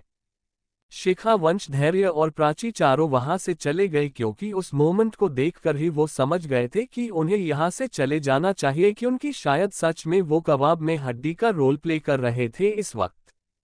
वही अब टेरेस में बानी और वीर ही थे। बस बानी एकटक डबडबी आंखों से वीर को देखे जा रही थी, वही वीर भी बानी को ही देख रहा था। तुम्हें पनिशमेंट तो मिलेगी बेबी, वीर बानी को अपनी बाहों में खींचते हुए बोला। तो बानी बोली, आप जो पनिशमेंट देंगे मुझे वो कबूल है। पहले एक वादा करो कि तुम मुझे छोड़कर फिर कभी नहीं जाओगी, वीर बानी को अपनी बाहों में भरते हुए बोला। तो वही बानी ने भी अपने छोटे से सर को वीर के सीने में घुसाते हुए बोली, मैं आपको छोड़कर गई वो मेरी जिंदगी की सबसे बड़ी गलती थी, लेकिन मैं अपनी गलती को फिर से कभी नहीं दोहराऊंगी, कभी नहीं। गुड, अब तुम मेरी क्वीन हो, वीर बोला। फिर उसने बानी को हल्का सा खुद से अलग किया और उसके चिन को पकड़कर हल्का सा ऊपर की तरफ होल्ड कर अपनी नीली नशीली आंखों में देखते हुए बोला, सच सच बताओ कि साहिल खुराना ने तुम्हारे साथ क्या किया है। ये सुनते ही बानी का छुपा दर्द, जिसे उसने अब दफनाने का सोच लिया था, लेकिन अबे वीर के बस एक सवाल से उसका वो दर्द पूरी तरह उमा आया था। वो इस वक्त अपने आप को कहीं छिपा लेना चाहती थी और उसने वैसा ही किया। उसने तुरंत अपने छोटे से सिर को फिर से वीर के टाइट सीने में घुसा लिया। सच में बानी को आज पहली बार वीर के सीने से लगते ही एक अलग सा सुकून मिलता था, जो सुकून उसे आज तक साहिल के साथ नहीं मिला था। वैसे मिलता भी कैसे, 3 साल पहले से अब तक तो साहिल ने उसे धोखा से सिवा और कुछ दिया भी तो नहीं था। 3 सालों से वो बस बानी को अपनी जरूरत, मतलब पैसों की मशीन या कहो पैसों की ही जरूरत समझता था। वही वीर भी एक सुकून के साथ बानी को प्यार से अपने आगोश में भर लेता है और फिर धीरे से उसके कानों में पास जाते हुए बोला, बेबी आस्क मी। बानी भी एक गहरी सांस लेकर वीर को सब कुछ बताने लगी, जो भी उसके साथ इन 3 सालों में हुआ, कैसे उसकी मॉडलिंग आईडी इशिका और साहिल के चाल की वजह से बैंड हो गई और कैसे साहिल ने उसे धोखा दिया जबकि साहिल की एक गर्लफ्रेंड ऑलरेडी थी जो प्रेग्नेंट भी थी। किस तरह साहिल सिर्फ उसके पैसों के लिए उसके सामने उससे प्यार करने का नाटक करता रहा, और तो और कैसे उसने बानी को सिर्फ इशिका को पॉपुलर करने में यूज किया। बानी एक एक कर सब कुछ वीर को बता रही थी और वैसे भी वो वीर से कुछ छुपाना तो बिल्कुल नहीं चाहती थी। वीर ने बानी की सारी बातों को सुनकर उसके सिर को सहलाते हुए बोला, शांत हो जाओ बेबी, शांत हो जाओ, उसे उसके किए की सजा जरूर मिलेगी। उसने मेरी चिक्की को तड़पाया है, उसके वजह से मेरी चिक्की की आंखों में आंसू आए हैं। लेकिन उसे सजा मैं दूंगी, कहकर बानी वीर के सीने में और जोर से चिपक गई तो वीर उसके इस क्यूट से रिएक्शन से हंस पड़ा। वीर ने एक मेड से कॉल करके ब्लैंकेट लाने को कहा क्योंकि इस वक्त मौसम थोड़ा ठंडा था। कुछ ही पलों में मेड में ब्लैंकेट ला कर दिया। वीर और बानी दोनों अब झूले में एक ही ब्लैंकेट से लिपटे थे। दोनों के दिल में एक सुकून सा फैला था, ना जाने कब इसी सुकून को महसूस करते करते एक दूसरे की आगोश में ही झूले में बैठे बैठे ही सो गए। ऐसे ही सुबह के 6 बजे धूप की पहली सुनहरी किरण सीधा वीर और बानी के चेहरे पर पड़ रही थी। वीर की कसम साते हुए आंखें खुली तो उसकी नजरें बस बानी में ही ठहर सी गई। बानी का दूध सा सफेद रंग सुबह सुबह की सुनहरी किरण गोल्डन दिखाई पड़ रहा था। वीर कुछ पलों तक यूं ही बानी के मासूम से चेहरे को देखता रहा, फिर उसे महसूस हुआ कि धूप की वजह से उसकी बेबी की नींद पर सिकन पड़ रही है। तो उसने झट से उसे अपनी गोद में उठा लिया, फिर उसे सीढ़ियों से लेकर उसके रूम की ओर जाने लगा। लेकिन उनकी फूटी किस्मत पीछे से नैना जी जोर से बोली, युवराज बेटा बानी को क्या हुआ है, वो ठीक तो है। नैना जी बानी को वीर की गोद में सोया देखकर घबरा गई थी। वही वीर पलटा और उन्हें अपनी छोटी आंखों को बड़ा करते हुए चुप रहने का इशारा किया, जैसे वो कहता हो कि मॉम चुप हो जाओ, आपके बोलने से मेरी बेबी की नींद खराब हो जाएगी। और वो खुद सीधा बानी की रूम में घुस गया।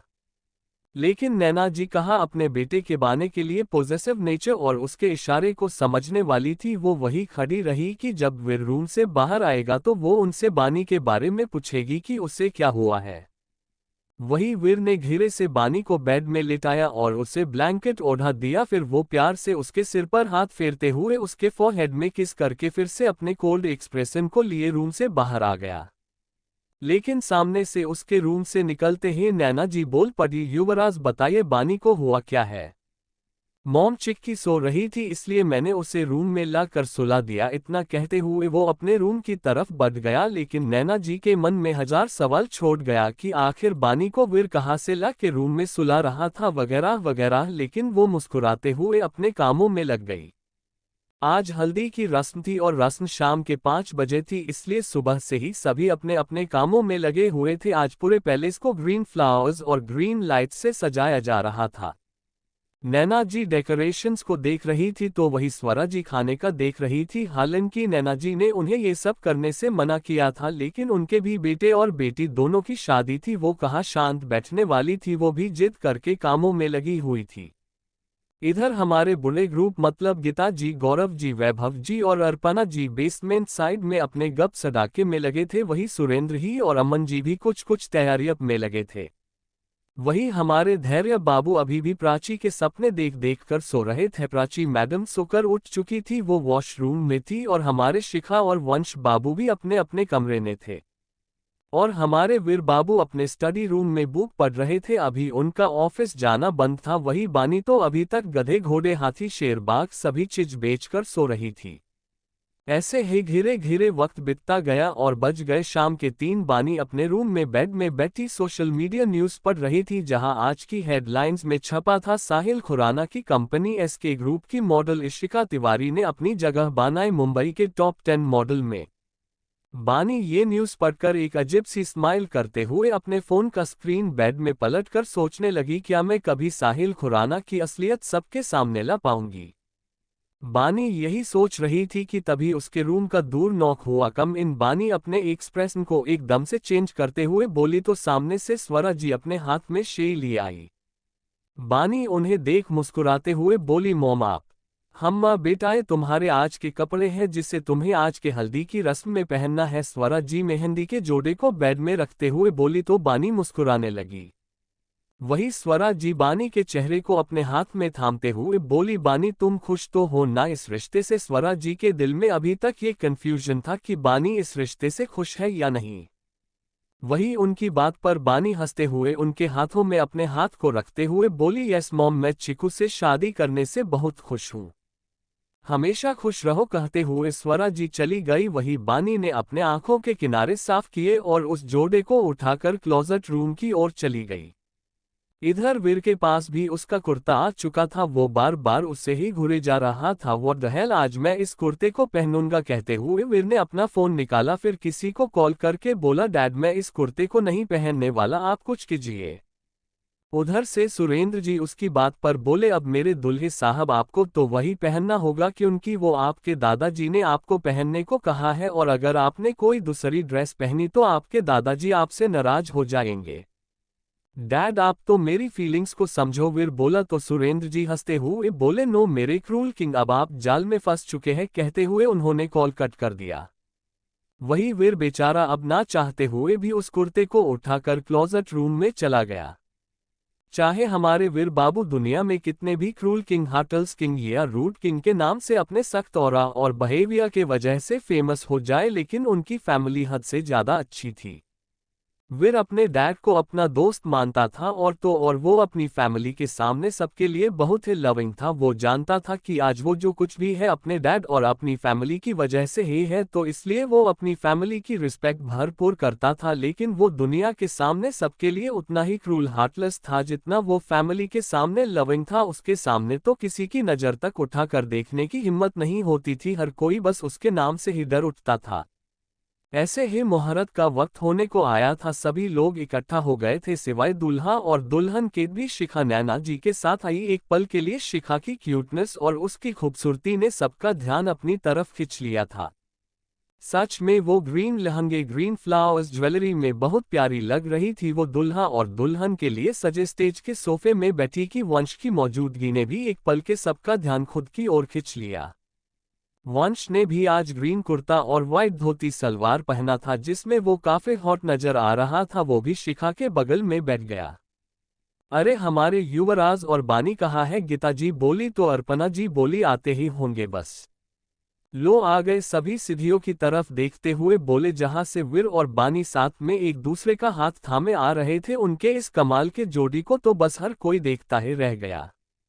ग्रीन लहंगे में ग्रीन फ्लावर एक्सेसरीज से सजी बानी, जिसके सर पर रेड चुनरी था और चेहरे में प्यारा सा लाइट मेकअप। बानी ने अपने बालों को बन बना रखा था। सच में आज वो इस पूरे फंक्शन की लिमलाइट लग रही थी। वही हमारे वीर बाबू की पर्सनालिटी तो थी ही कुछ कि उन्होंने ग्रीन कुर्ता पहना था जिसके फुल्लर स्लीव्स को फोल्ड करके उन्होंने घुटने तक कर लिया था और कुर्ते के ऊपर के 2 बटन उन्होंने खुला ही छोड़ दिया था जिसमें उनकी 8 इंच मस्कुलर बॉडी रिवील होती काफी कमाल की नजर आ रही थी। फिर वीर ने अपने ने उस कुर्ते के साथ व्हाइट धोती सलवार पैरों में जूती पहन था, उन्होंने अपने बालों को कमाल तरीके से सेट किया हुआ था और उनके हाथ में एक महंगी लिमिटेड एडिशन वॉच भी थी। सच में आज के फंक्शन की लिमलाइट हमारे वीर और बानी ही थे। उनकी जोड़ी को देखकर तो ऐसा लगता था जैसे रब ने फुर्सत के उन दोनों को बस एक दूसरे के लिए ही बनाया है। दोनों सारे पावर ऑफ अट्रैक्शन को अपने ऊपर लेते हुए वीर और बानी नीचे आए और स्टेज की दूसरी ओर जहां बड़े बड़े अक्षरों में लिखा था वीर वेड्स बानी वहां लगे सोफे दोनों बैठ गए। वंश और शिखा के साइड वाले स्टेज में भी लिखा था वंश वेड्स शिखा। गीता जी और अर्पणा जी तो सबसे पहले आकर दोनों जोड़ियों के बलाया लेती है, फिर ब्लेसिंग्स देती है कि किसी की नज़र ना लगे, उनके प्यारे जोड़े को किसी की नज़र ना लगे। फिर स्वरा जी और नैना जी भी अपने बच्चों को ब्लेसिंग्स देती है, फिर वैभव जी और गौरव जी, फिर अमन जी और सुरेंद्र जी भी। चैप्टर 17 विवाह संपन्न हुआ। हमारे धैर्य तो बस प्राची को ही देखने में बिजी थे क्योंकि आज प्राची ग्रीन पैटर्न साड़ी में लग ही रही थी कमाल की, पर धैर्य भी ग्रीन कुर्ते पैजामे में गजब लग रहा था।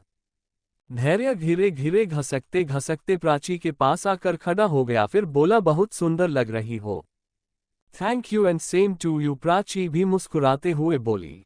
अब तो बेचारे धैर्य जी तो अपने दिल में हाथ रख एकदम से अपनी आंखें बंद प्राची के सामने ऐसे प्रिटेंड करने लगा जैसे मानो वो कह रहा हो कि यार प्राची अगर तुमने एक बार और ऐसी बातें की तो मैं सच में मर जाऊंगा। हमारी प्राची मैडम ने भी उसके इस रिएक्शन को देखकर बस मुस्कुराए जा रही थी, लेकिन सच तो ये था कि प्राची का अभी मन कर रहा था कि वो अपना पेट पकड़ के जोर जोर से हंसे धैर्य की इस बचकानी हरकत पर, लेकिन अफसोस कि वो ऐसा बिल्कुल नहीं कर सकती थी।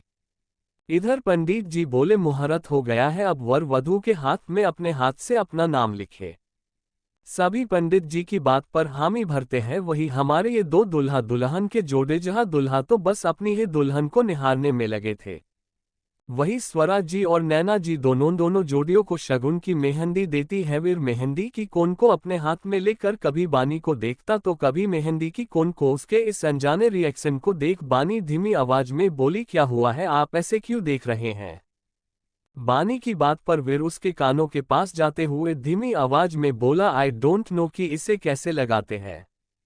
सच में अब बानी का मन कर रहा था पेट पकड़कर हंसने का। वो हंसते हुए बोली, ओहो तो आपको मेहंदी लगाना नहीं आता है, तब तो आप अपना नाम मेरे हाथ में कैसे लिखोगे। यही तो सोचना है बेबी, वीर हल्का सा टेंस्ड वॉइस में बोला। वही उनकी इस खुशर फुशर को देखकर गीता जी बोली, ओह मेरे दुल्हा दुल्हन तुम दोनों की खुसर फुसर हो गई हो तो रस्म भी कर लो। उनकी बात सुन सभी लोग हंसने लगे। वही बानी ने शर्म से अपनी पलकें झुका ली। वही हमारे वीर बाबू किसी से कम थोड़ी थे, चाहे वो एटीट्यूड हो या कोई भी टैलेंट उनके अंदर तो सब कुट कुट कर भरा था। उन्होंने अपने राइट हैंड में मेहंदी के कोन को पकड़ा और अपने हाथ में बानी का हाथ थाम लिया। वही उसे ऐसा करता देखकर बानी ने अपनी पलकें फटकानी शुरू कर दी, जैसे वो उससे पूछती हो कि आपको तो मेहंदी लगानी आती ही नहीं, फिर आप मेरे हाथ में मेहंदी कैसे लगाएंगे। उसके इस रिएक्शन भरे सवाल को देख वीर ने उससे एक किलिंग स्माइल पास की और हल्का सा झुककर बेहद बारीकी से बानी के हथेलियों के सेंटर में नाम लिख दिया। सच में वीर इतनी बारीकी और खूबसूरती से बानी के हाथ में नाम लिख रहा था जिसकी खूबसूरती का कोई जवाब नहीं। अब तक बानी भी समझ चुकी थी वीर उससे प्रैंक कर रहा था कि उसे मेहंदी लगानी नहीं आती। ये दिमाग आते ही बानी ने खुद को कोसना शुरू कर दिया कि आखिर वो इतनी बड़ी बेवकूफ कैसे हो सकती है जो युवराज वीर प्रताप सिंह जैसे टैलेंटेड आदमी के प्रैंक को सच मान बैठे। सच में वो इतनी बेवकूफ कैसे हो सकती है। इधर वंश ने भी शिखा की हथेलियों पर अपना नाम लिख दिया था और फिर दोनों बड़े ही प्यार से एक दूसरे को देख रहे थे। वही बानी ने जब अपने हाथों को ऊपर करके उसमें लिखे नाम को देखा तो उसकी भावें आपस में जुड़ गई। विरहाट बानी। जी हाँ, बानी के हाथ में वीर ने अपना नाम मतलब वीर लिखकर एक और बनाया था, फिर बानी का नाम लिखा था जो देखने में सच में बहुत ही प्यारा लग रहा था। बानी की आंखें ये पढ़कर चमक उठी। उसका तो एक पल के लिए मन हुआ कि वो वीर के गले ही लग जाए। वही वीर बानी के चेहरे की खुशी को देखकर बोला, कैसा लगा। बहुत ही खूबसूरत। बानी भी उसी मेहंदी को देखते हुए बोली। ऐसे ही मेहंदी की रस्मों पूरी हुई। मेहंदी आर्टिस्ट ने दोनों दुल्हनों को मेहंदी लगाया। सारी मेहंदी बानी के हाथ में मेहंदी से लिखी नाम जिसे वीर ने लिखा था उसकी इतनी ज्यादा तारीफें कर रही थी जिसका कहना नहीं।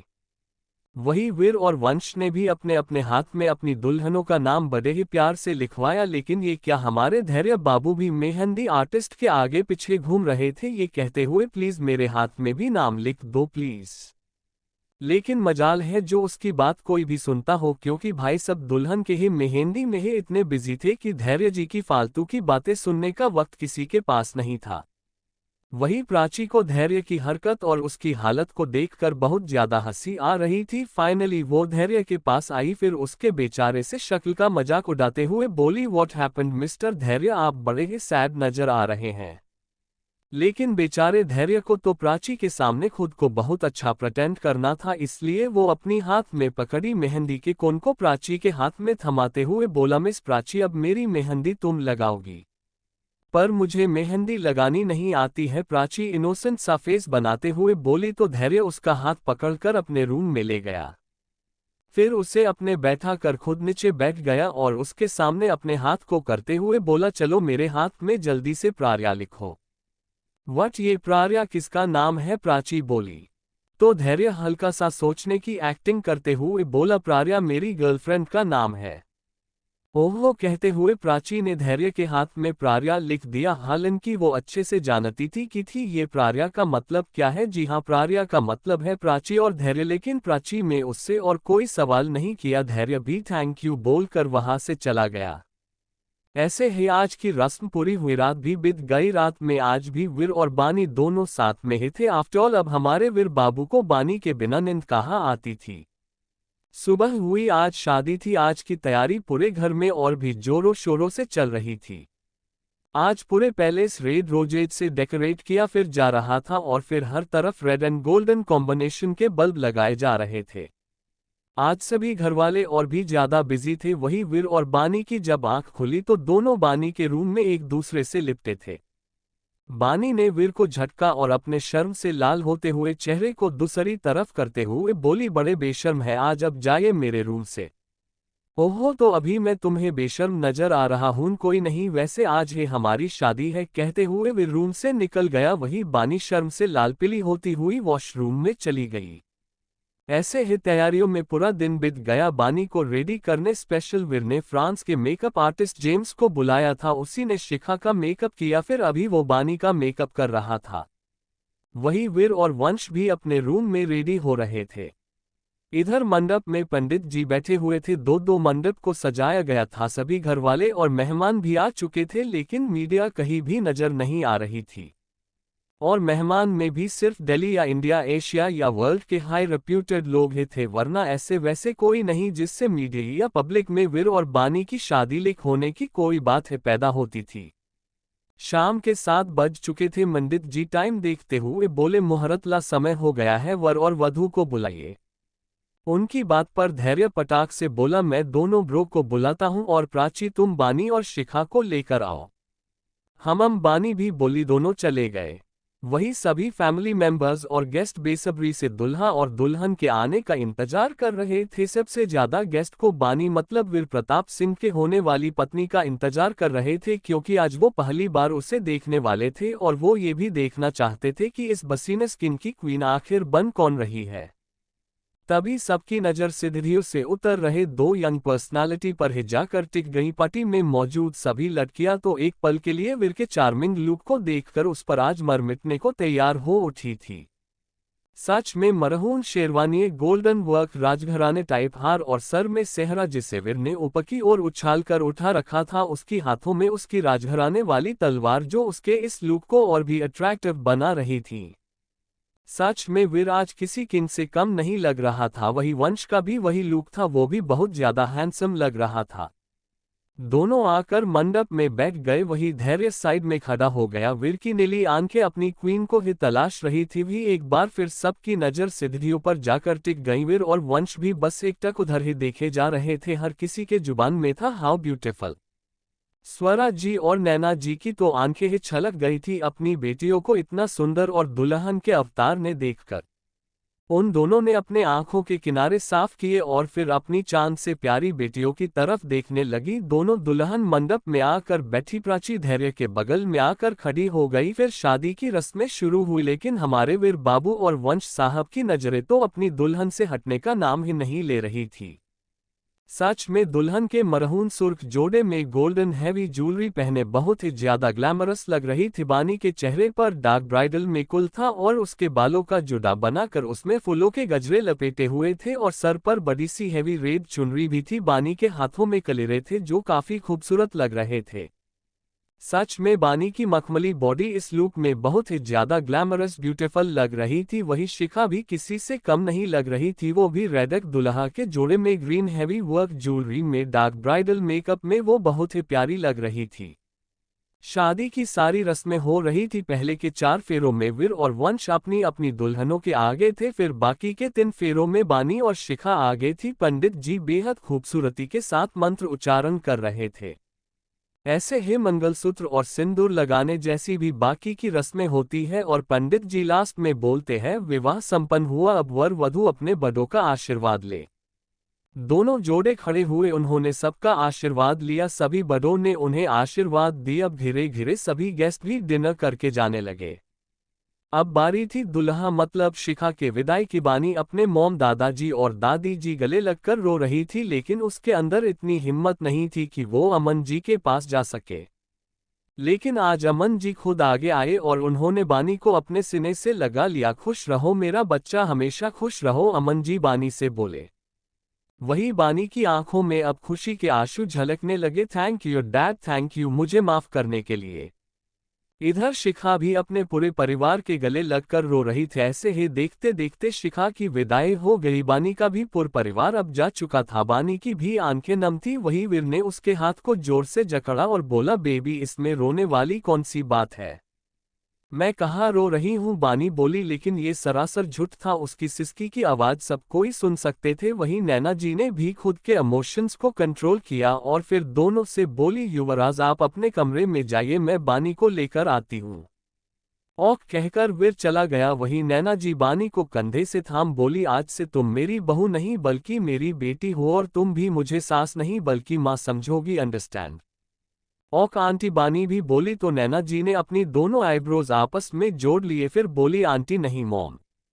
यस मॉम, बानी हल्का सा मुस्कुराते हुए बोली तो वही तभी अर्पणा जी अपने हाथ में दूध का ग्लास लेते हुए आई, फिर उसे बानी को थमाते हुए बोली, ये युवराज के लिए, वैसे आज आपकी और युवराज की सुहागरात है। जैसे ही बानी ने ये सुना है उसके कान अचानक से अपने आप शर्म के से जलने लगे। उसका चेहरा अपने आप टमाटर से भी ज्यादा लाल हो गया। शर्म से बानी ने अपनी पलकें झुका ली। वही नैना जी बोली, माँ मैं बानी को युवराज के कमरे तक छोड़कर आती हूँ। हम्मा, अर्पणा जी बोली। फिर चैप्टर 18 सुहागरात। नैना जी बानी को लेकर वीर के कमरे तक आ गई। फिर वो बानी के घूंघट को उसके चेहरे पर डालते हुए बोली, आज से उस कमरे में तुम्हारा भी उतना ही हक है जितना युवराज का, अब तुम जाओ, युवराज तुम्हारा इंतजार करते होंगे। बानी भी शर्म से ब्लश करते हुए हमम में जवाब देती है तो नैना जी वहां से चली गई। वही बानी धीरे से वीर के मास्टर बेडरूम के अंदर गई। वही बानी एक गहरी सांस लेकर रूम के अंदर एंटर करती है। बानी जैसे ही रूम के अंदर गई उसकी सांसें अटकने लगी, जैसे मानो वो खुद को कंट्रोल करने की कोशिश करती हो। असल बात तो ये थी कि जिस पल को बिताने के सपने उसने साहिल के साथ देखे थे, आज वो पल था, वो माहौल था, हर लम्हा करीब था। बस कुछ नहीं था तो वो साहिल था, साहिल के जगह वीर था। लेकिन बानी ये बहुत अच्छे से जानती थी कि साहिल के मुकाबले वीर उससे लाख नहीं, करोड़ नहीं, अरबों हजार अच्छा और सही था। वही बानी ने अपनी बड़ी बड़ी आंखों को चारों तरफ घुमाते हुए देखने लगी। रूम बहुत खूबसूरत था। रूम के सेंटर में एक मास्टर बेड था, उसके अगल बगल में लैम्प्स लगे थे। पूरा बेड रेड रोजेट से बड़े ही रोमांटिक तरीके से डेकोरेट किया हुआ था। बेड के सेंटर में एक हार्ट बना था और उसने रेड रोजेट से वानी लिखा था। वानी मतलब वीर जोड़ बानी है। ये मेरी सोच है। अगर आप लोग के पास कोई और नाम है वीर और बानी को मिलाकर तो जरूर कमेंट बॉक्स में सजेस्ट करें प्लीज, फिर मैं उनका वही नाम रखूंगी please. Folded hands, folded hands, folded hands, folded hands, folded hands, folded hands, folded hands, folded hands, folded hands, folded hands, folded hands, folded hands, folded hands, folded hands, folded hands, folded hands, folded hands, folded hands. आपकी मेरे ऊपर बड़ी मेहरबानी होगी। Tears of Joy, tears of Joy, tears of Joy, tears of Joy. बानी की आंखें ये सब देखकर नम हो चुकी थी। सच में ये सब उसके सपने का पूरा होने जैसा ही था। उसने साहिल से धोखा खाने के बाद अपने पूरे सपने में नहीं सोचा था कि कभी उसके सामने इतना खूबसूरत पल होगा। वही बानी को एहसास हुआ कि किसी ने पीछे से आकर इसे हग कर लिया है। ये एहसास पाते ही बानी के छोटे से चेहरे में बड़ी सी स्माइल तैर गई। बानी ने भी वीर के दोनों हाथ जो पीछे से उसके कमर को जकड़ रहे थे उन पर अपने हाथ रखते हुए बोली, हैप्पी वेडिंग हबी। बानी की सरागोशी भरी आवाज में आवाज मिलाते हुए वीर उसे अपनी ओर एक झटके में पलटते हुए बोला, so my wifey today's we are first night, तो क्या किया जाए। मैं आपको नहीं रोकूंगी। इसके लिए बानी खुद को कंट्रोल करते हुए बोली, लेकिन असलियत तो कुछ और थी। वो तो सच में अभी फकल या मेंटल तरीके से तैयार नहीं थी, लेकिन अगर वो वीर को मना करती भी तो किस हक से नहीं करती। आज तो उसकी सुहागरात थी। वही वीर की मस्क्यूलर बॉडी रिवील होती हुई बानी के सामने थी, जिसे देख बानी के कान शर्म के मारे गर्म से तपे जा रहे थे। वीर ने इस वक्त सिर्फ ट्राउजर पहना था। उसकी मस्कुलर एट एब्स फिगर काफी हद तक हॉट नजर आ रही थी। अगर कोई लड़की उसके इस हॉटनेस अवतार को देख लेती तो वो वही अपनी जान वीर को पाने के लिए कुर्बान कर बैठती। वही वीर ने बानी को अपनी गोदे उठाया और उसे अपने गोद में लेकर बेड में बैठ गया। बानी की धड़कनें 180 से भी ज्यादा तेजी से चल रही थी। वही वीर ने एक एक कर बानी के सारे गहने उसके जिस्म से अलग कर दिए। ये सब करते वक्त वीर के एक्सप्रेशन एकदम कोल्ड और एक्सप्रेशन लेस थी। वही अपने बती धड़कनों को काबू करने की नाकाम कोशिश में बानी लगी हुई थी। अब अगर वीर के सामने बानी के जिस्म को कोई चीज कवर कर रही थी तो वो एक लहंगे की ब्लाउज और उसका नीचे का लहंगा था। बानी का दुपट्टा भी अब उसके सीने पर नहीं थी। बानी ने अपने दोनों हाथों से अपने सीने को कवर कर रखा था। वही वीर ने एक झटके में बानी को बेड में धकेल दिया। अब तो जैसे बानी की सांसों की रफ्तार हाईवे से भी ज्यादा हो चुकी थी। वही वीर की आंखों में भी एक अलग का तूफान था। उसके बॉडी से भी बानी के इतने करीब आते ही एक अलग सी हीट जनरेट हो रही थी, जिसे शायद महसूस कर बानी और भी ज्यादा नर्वस हो रही थी। वही वीर ने धीरे से बानी के सॉफ्ट से बॉडी को अपने सख्त बॉडी से दबाकर उसे किस करने लगा। कुछ ही देर में वीर को महसूस हुआ जैसे बानी की सिसकी निकल रही है और वो रो रही थी। इस चीज को महसूस करते ही वीर अचानक से एक झटके में बानी से दूर हो गया और बानी के क्यूट से चेहरे को देखने लगा, जो इस वक्त टमाटर से भी ज्यादा रेड नजर आ रहा था। वही बानी को जब महसूस हुआ कि वीर उससे दूर नहीं है और उसकी बॉडी ढीली पड़ चुकी है, ये महसूस करते ही बानी एक झटके में उठकर बैठ गई और अपनी टिमटिमाती हुई बटन जैसी आंखों से वीर के एरोगेंट फेस को देखने लगी। अभी तुम इन सब के लिए रेडी नहीं हो मेरी जान, कहते हुए वीर ने बानी को अपनी बाहों में भर लिया और उसे लेकर बेड में लेट गया। वही बानी की तो हिम्मत ही नहीं हो रही थी कुछ बोलने की। वो तो शर्म के मारे जैसी मरी ही जा रही थी। वही वीर में बानी के छोटे से सिर को अपने सीने में घुसाते हुए बोला, डोंट वरी बेबी, ये सब मैं तभी करूंगा जब तुम खुद मुझे इसकी परमिशन दोगी। कहकर वीर ने फिर एक बार कोल्ड वॉइस में कहा, सो जाओ। कहकर वो बानी के बालों को सहलाने लगा। वही बानी तो बस यही सोचे जा रही थी कि सच में वीर उसे कितना ज्यादा समझता है, उसकी हर बात को बिना कहे समझ जाता है। चैप्टर 19 पहली रसोई का झोलमाल। बानी को सोने में थोड़ा अनकंफर्टेबल फील हो रहा था बिकॉज उसने अभी भी लहंगा पहना था, लेकिन वो वीर से कुछ नहीं कहती है और ऐसे ही ना जाने कब दोनों की आंखें एक दूसरे की बाहों में ही लग गई, उन्हें खुद पता नहीं चला। इधर वंश और शिखा ने तो अपने सुहागरात को फुल एंजॉय किया और फिर थक कर सो गए। ऐसे ही एक सुबह हुई सुहानी सी। कल दिन भर के थकान के कारण बानी की आंख आज जल्दी नहीं खुली। वही वीर की आंखें जब खुली तो उसकी गहरी नीली आंखें सबसे पहले बानी के ऊपर ही जाकर टिक सी गई, जो उसके सीने से चिपक कर किसी छोटे बच्चे की तरह सुकून की नींद सो रही थी। कुछ पल ऐसे ही निहारने के बाद जब वीर उठने की कोशिश करने लगा तो वही पास के टेबल में पड़ा उसका फोन रिंग होने लगा। वीर ने हाथ लफाकर फोन को अपने हाथ में लिया। उसमें उसके मैनेजर कबीर का नंबर शो हो रहा था। वीर ने कॉल पिक किया। हम कहो, वीर बिल्कुल एक्सप्रेशनलेस वॉइस में बोला। सर, आपको पता है कि इस वक्त वीपीएस इंडस्ट्रीज सबसे टॉप पोजीशन में है और इसके ब्रांड्स सिर्फ इंडिया ही नहीं बल्कि रूसीज, फ्रांस, अमेरिका, न्यूयॉर्क और भी 6 देशों में है। और इंडिया के तो सभी कंट्रीज में वीपीएस इंडस्ट्रीज के ब्रांड है, लेकिन इसकी मेन ब्रांच तो है अमेरिका में। कबीर बड़े ही पोलाइट होकर बोला। हम तो तुम ये सब मुझे क्यों बता रहे हो? वीर थोड़ा इरिटेटिंग वॉइस में बोला। तो कबीर फिर बोला, सर, इस साल के मुंबई में हो रहे down to the top show में इंडिया के फेमस मॉडल्स में पार्टिसिपेट किया है और उस शो में as a chief guest invite किया गया है। क्या आप जाना पसंद करेंगे? कबीर की इस बात को जब वीर ने जोड़ तोड़ के देखा तो फिर बोला, मैं 2 दिनों में मुंबई आ रहा हूं, उसके बाद डिसाइड करके बताऊंगा, तब तक नो डिस्टर्ब कहकर वीर ने कॉल कट कर दिया और एकटक अपनी जान बानी को देखने लगा।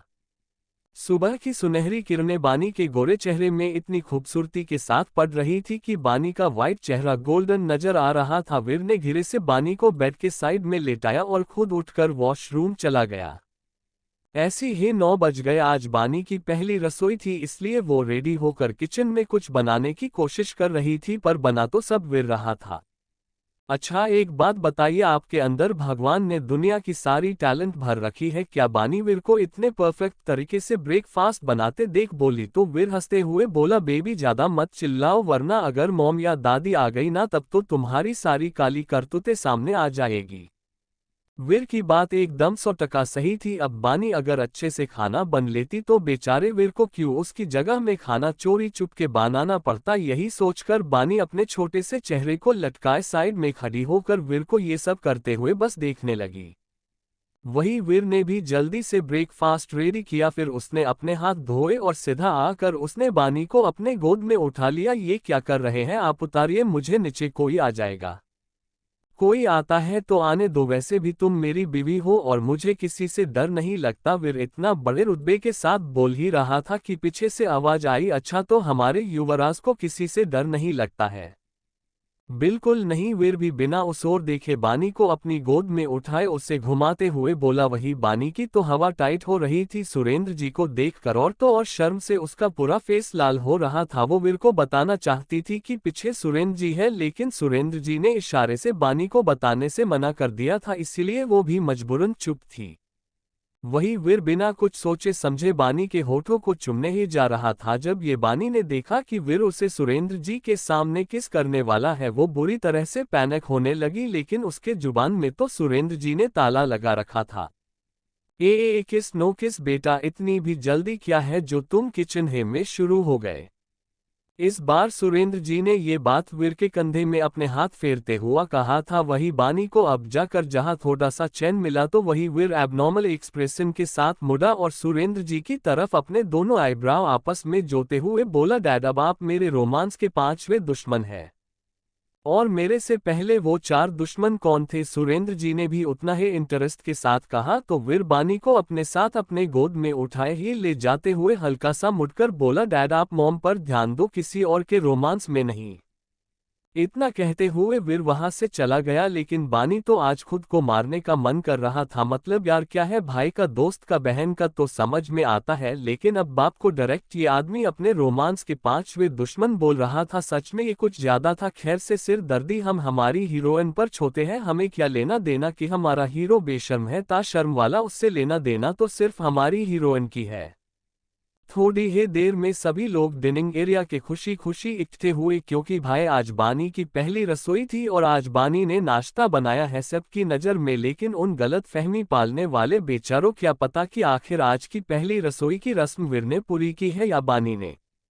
सभी को बानी ने बड़े ही तहजीबों साथ नाश्ता सर्व किया, फिर खुद भी उनके साथ बैठ गई। सबने जैसे ही खाने का एक बाइट लिया सभी खुद को रोक नहीं पाए कि लगता है तारीफ करने से या बुराई करने से। चलिए देखते हैं। जी बिल्कुल तारीफ करने से। अर्पणा जी और वैभव जी साथ में बोले, बानी बेटा सच में तुमने बहुत ही अच्छा खाना बनाया है। थैंक यू दादाजी और दादी जी, बानी ने उल्लास भरी नजरों से देखते हुए कहा। वही वीर बोला, धैर्य नजर नहीं आ रहा है मॉम, वो कहा है वो युवराज धैर्य तो कल रात में ही शिख के साथ राजपूत पैलेस जिद करके चला गया था, नैना जी बोली। उनकी बात सुन बानी ने मन ही मन बड़बड़ाना शुरू किया। ओहो, तो अब धैर्य बाबू को प्राची मैडम बिन चैन नहीं है, इसलिए वो वहां भी चल पड़ा। वैसे सच है धैर्य बाबू को कहाँ चैन था प्राची मैडम के बिना, और इस बात को लगभग सभी लोग समझ चुके थे। सभी ने खूब मजे लेकर नाश्ता किया। फिर सब जब जाने लगे तो वीर एकदम से कोल्डनेस से बोला, मैं और बानी कल मुंबई जा रहे हैं। वीर की बातें सुन जैसे सभी अचानक से उसी की तरफ नजरें फाड़े देखने लगे। उनके साथ साथ बानी भी। वो पूछना चाहती थी कि अचानक से ये फैसला क्यों। वही सुरेंद्र जी आखिर में पूछ ही पड़े, लेकिन क्यों बेटा? डैड, मैं अपनी कंपनी को मुंबई में ही रहकर देखना चाहता हूं। और फिर बानी की मॉडलिंग करियर का भी सवाल है। बानी अपने करियर को ऐसे बीच चौराहे में नहीं छोड़ सकती है। वीर पूरी बात को बिल्कुल सलीके से अपने हैंड में लेते हुए बोला। वही वीर के जुबान से अपने करियर के लिए चिंता और प्यार देखकर तो बानी का दिल ही भर आया था। वक्त तरफ साहिल था जिसने बानी के करियर को बर्बाद करने के लिए कोई कसर नहीं छोड़ी, तो वही वीर था जो बानी की करियर के लिए मुंबई जाना चाहता था, अपनी फैमिली से दूर। वही सभी ने जब बानी के करियर के बारे में सुना और सोचा तो सबको लगभग वीर की बात सही ही लगी। वो सभी राजी हो गए। इधर शिखा ने भी बड़े ही सलीके से अपनी पहली रसोई की रस्म की थी, लेकिन यह बात अलग थी क्योंकि भाई शिखा में खुद खाना बनाया था। वही प्राची और धैर्य की नैनक्स चल रही थी। प्राची को आज ही मुंबई निकलना था और उसने ये बात बानी को बता दी थी। प्राची ने सभी फैमिली वालों से कहा, अंकल आंटी दादाजी दादी जी, अब मुझे आशीर्वाद दीजिए। वैसे तो सभी ने प्राची को रुकने के लिए बहुत कहा, लेकिन प्राची को जाना जरूरी था। वही सभी ने उसे आशीर्वाद दिया और वो निकल गई। उसे एयरपोर्ट छोड़ने खुद धैर्य जा रहा था। दोनों कार में थे। धैर्य ड्राइव कर रहा था। वो तिरछी निगाहों से प्राची की तरफ देखते हुए बोला, वापस कब मिलोगी? मुंबई आ जाना, मुलाकात हो जाएगी। प्राची ने भी बड़े ही शालीनता से कहा। कुछ ही वक्त में दोनों एयरपोर्ट पहुंच गए। प्राची धैर्य को नम आंखों से भी कहते हुए चली गई। वही धैर्य की भी आंखें नम थी कि क्या पता वो फिर कभी मिल पाएंगे या नहीं। लेकिन धैर्य ने अपने इमोशंस को कंट्रोल किया। फिर वो वापस इस बार रॉयल पैलेस के तरफ अपने कार को बढ़ा दिया। वही वीर और बानी दोनों अपने बेडरूम में थे। बानी ने आज साड़ी पहना था। वो उसमें बहुत खूबसूरत दिख भी रही थी, लेकिन अफसोस की बात तो ये थी कि वो उस साड़ी को संभालने में नाकाम साबित हो रही थी। और उसकी उस हरकत को सोफे में बैठा वीर बड़े ही ध्यान से देख रहा था। कर क्या रही हो तुम? वीर की कड़क आवाज सुन बानी पलटी है। फिर अपने दांत दिखाते हुए बोली, वो मुझसे ये साड़ी नहीं संभाली जा रही है। तो तुम्हें इसे पहनने किसने कहा है? वीर फिर अपने गाल को अपने हाथ में लेकर उसे अपने घुटनों में फंसाते हुए बोला। सच्ची मैं चेंज कर लूं? बानी हद से ज्यादा एक्साइटेड होकर बोली। वही वीर ये सुन और अपनी दिन आईब्रोज आपस में जोते हुए बोला, क्या मुझे? बानी ने जैसे हाँ ये सुना शर्म से तो वो लाल पीली होने लगी। वही वीर ने अपने हाथ को बाकर बानी को अपनी ओर खींच लिया, जिससे बानी सीधा वीर की गोद में जा गिरी और उसका छोटा सा सर वीर के सीने से। बानी ही तो शर्म से अब हालत बुरी होने लगी थी। वही वीर का भी कुछ यही हाल था। और वैसे भी बानी के करीब आते ही उसके इमोशंस तो आउट ऑफ कंट्रोल खो ही उठते थे।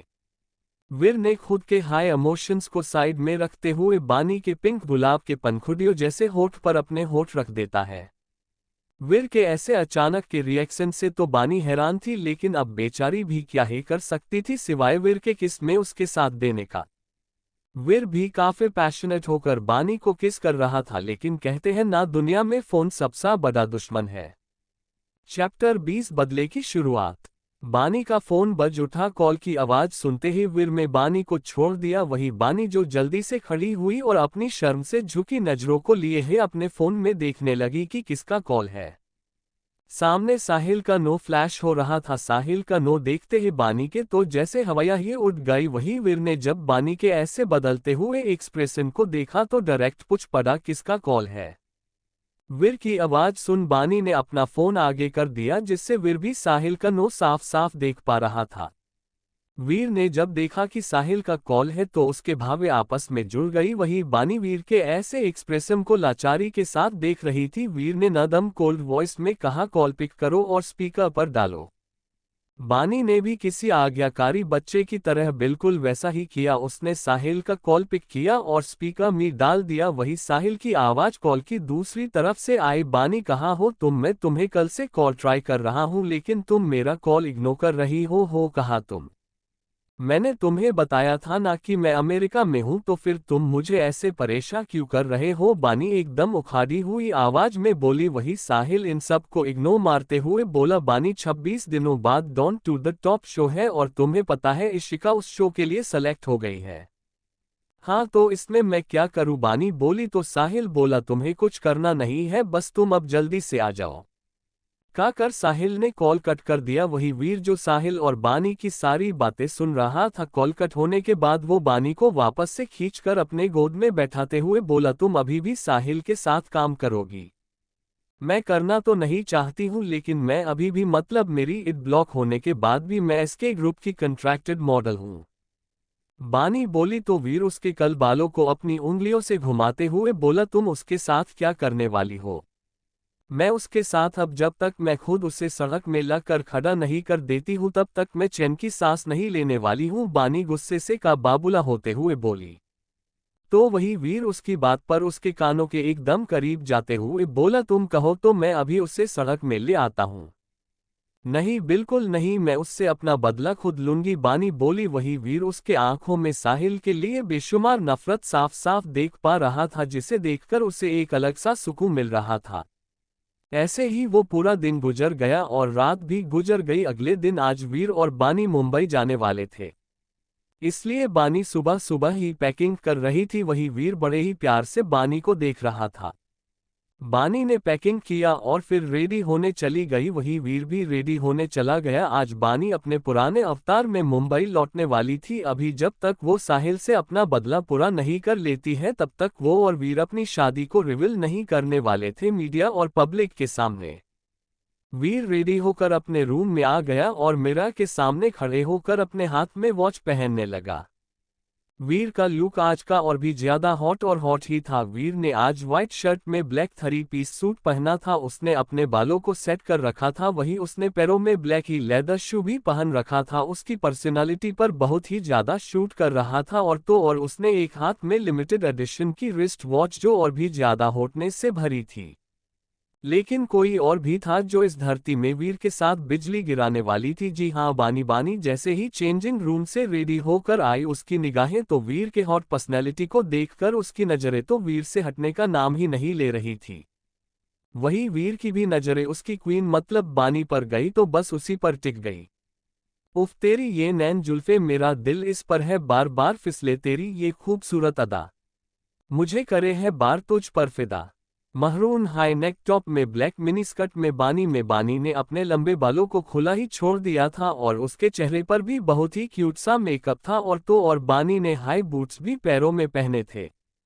सच में वो बहुत ही खूबसूरत लग रही थी। वीर आगे आया और उसने बानी को पकड़कर उसे मिरर के सामने ले गया और फिर उसे उसके गले में दिखाकर उसके मंगलसूत्र को उतरते हुए बोला, अभी सही वक्त नहीं है इसे सबके सामने पहनने के लिए, लेकिन यही मंगलसूत्र ही तो मुझे आपसे जोड़े रखता है। बानी भी मासूमियत से बोली, लेकिन वो जो भी बोल रही थी वो सही ही तो कह रही थी। वही बानी की बात सुन वीर मंगलसूत्र को ड्रॉअर में रखकर उसमें से एक बॉक्स निकालते हुए बोला, जरूरी नहीं है कि एक मंगलसूत्र से ही हो, कुछ रिश्ते दिल के भी होते हैं और जो दिल के रिश्ते होते हैं वे रिश्ते सबसे मजबूत और अटूट होते हैं। बानी बड़े ही गौर से प्यार से वीर की बातें सुन रही थी। वही वीर ने उस बॉक्स से 2 रिंग निकालकर एक रिंग बानी के रिंग फिंगर में पहनाते हुए बोला, और आज से हमारे रिश्ते की निशानी ये रिंग है जिसका आधा हॉट मेरे रिंग में होगा और आधा तुम्हारे रिंग में। इतना कहते हुए वीर ने रिंग बानी को पहना दिया। फिर वो एक रिंग को अपनी उंगली में पहनकर अपने उंगली में पहने रिंग को बानी के उंगली वाली रिंग को मिलाते हुए बोला, देखो हमारा रिश्ता भी बिल्कुल ऐसा है, जब मेरे साथ तुम होती हो तो मैं पूरा होता हूँ। इससे आगे वीर कुछ कहता कि उससे पहले ही बानी बोली, और जब आप मेरे साथ होते हो तो मैं पूरी होती हूँ, बिल्कुल इस रिंग की तरह। कहते हुए बानी वीर के गले लग गई। वीर भी प्यार से बानी की पीठ को सहलाने लगा। ऐसे ही दोनों कुछ ही देर में लिविंग एरिया में आ गए जहां पूरी फैमिली पहले से मौजूद थी। उन्हें देख नैना जी ने उनकी आरती उतारी, फिर सबको प्रसाद दिया। वैभव जी बोले, अच्छा युवराज बेटा, हमारी बानी का अच्छे से ख्याल रखना। दादाजी आप अपनी स्वीटी में ध्यान दो, बेचारी दादी पतली होती जा रही है, मैं अपनी चिक्की को देख लूंगा। वीर भी उसी खुफिया अंदाज में बोला तो सभी लोग हंसने लगे। वही बानी तो जैसे वीर को खा जाने वाली नजरों से ही देख रही थी। अब बहुत लेट हो रहा था, इसलिए दोनों ने पूरे फैमिली के पैर छुए और फिर आशीर्वाद लेकर पार्किंग एरिया में आ गए, जहां पहले से ही वीर की रॉयल जेट खड़ी थी। दोनों उस जेट से मुंबई के लिए निकल गए। लगभग 2 से 3 घंटे बाद उनकी जेट मुंबई के शीश महल जैसे विला के पार्किंग एरिया में लैंड हुई। बानी और वीर दोनों जेट से बाहर आए। बानी बड़े ही गौर से इस शीश महल को देख रही थी, जिसकी पूरी दीवारों में शीशे लगे थे। पूरा महल बहुत ही खूबसूरत था और उस महल के आगे लिखा था वानी पैलेस। बानी ने जैसे ही ये नाम पढ़ा, उसकी आंखों में चमक सी आ गई। वानी पैलेस, वाह वंडरफुल, बानी एक्साइटेड होते हुए बोली। तो वही वीर आगे आया और सीधा बानी को अपनी गोद में उठाकर बोला, यस बेबी, ये हमारा पैलेस वानी पैलेस है, जिसमें मैं, तुम और हमारा साथ और हमारा प्यार होगा। इतना बोल वीर बानी को लेकर जाने लगा। बानी एक टक वीर के चेहरे को निहारते रही। वीर बानी को पैलेस के अंदर लेकर आया। बानी पूरे पैलेस को देख रही थी, जो किसी राजमहल से कम नहीं लग रहा था। पूरे घर में न्यू टेक्नोलॉजीज के सारे सामान लगे थे। पूरा पैलेस सच में बहुत ही प्यारा था। वीर बानी को लेकर सीधा मास्टर बेडरूम की ओर बने लगा। सारे सर्वेंट बस बानी और वीर को नजरें झुकाए देख रहे थे। वीर बानी को मास्टर बेडरूम में लेकर आ गया, जो कमरा उनका ही था। वीर ने बानी को नीचे उतारा और बोला, फ्रेश हो जाओ, ज्यादा देर बाहर के कपड़ों में नहीं रहना चाहिए। हम कहकर बानी फ्रेश होने चली गई। वीर भी फ्रेश होने चला गया। शाम हो चुकी थी। आज का दिन तो ऐसे ही गुजर गया। सुबह हुई।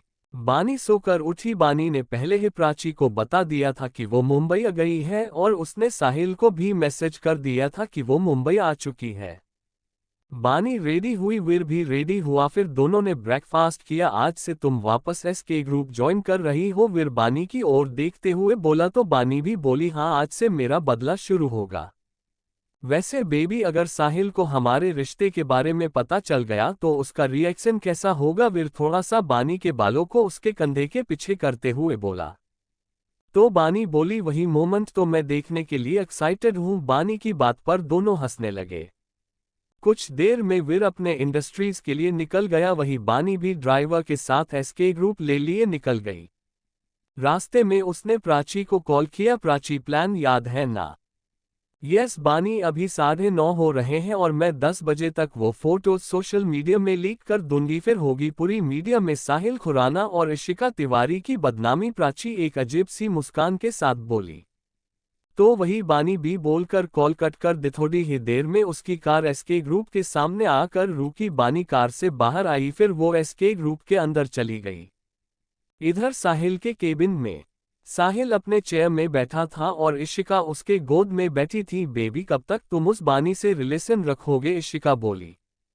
तो साहिल उसके चेहरे में लटक रहे बालों को साइड में करते हुए बोला, बस कुछ वक्त और उसकी प्रॉपर्टी होगी मेरे हाथ में और बानी होगी हमारी जिंदगी से बाहर, फिर सिर्फ मैं, तुम और हमारा बच्चा होगा।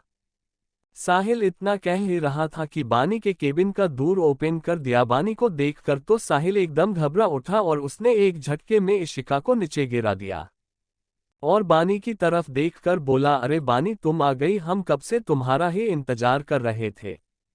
बानी, जो पहले ही इशिका को साहिल के गोद में देख चुकी थी, लेकिन फिर वो ना देखने का नाटक करते हुए आगे आई और फर्श में गिरी इशिका, जो आंखें फाड़े बिना आवाज किए उसे ही देख रही थी, उसके तरफ अपना हाथ बढ़ाते हुए बोली, अरे इशिका, तुम गिर कैसे गई? उठो।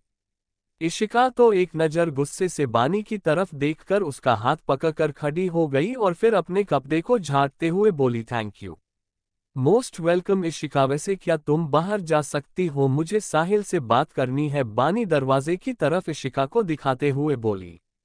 Thank you. आपको नोवेल कैसा लगा कमेंट करें, लाइक और शेयर करना न भूलें। नेक्स्ट पार्ट देखने के लिए चैनल को सब्सक्राइब करें।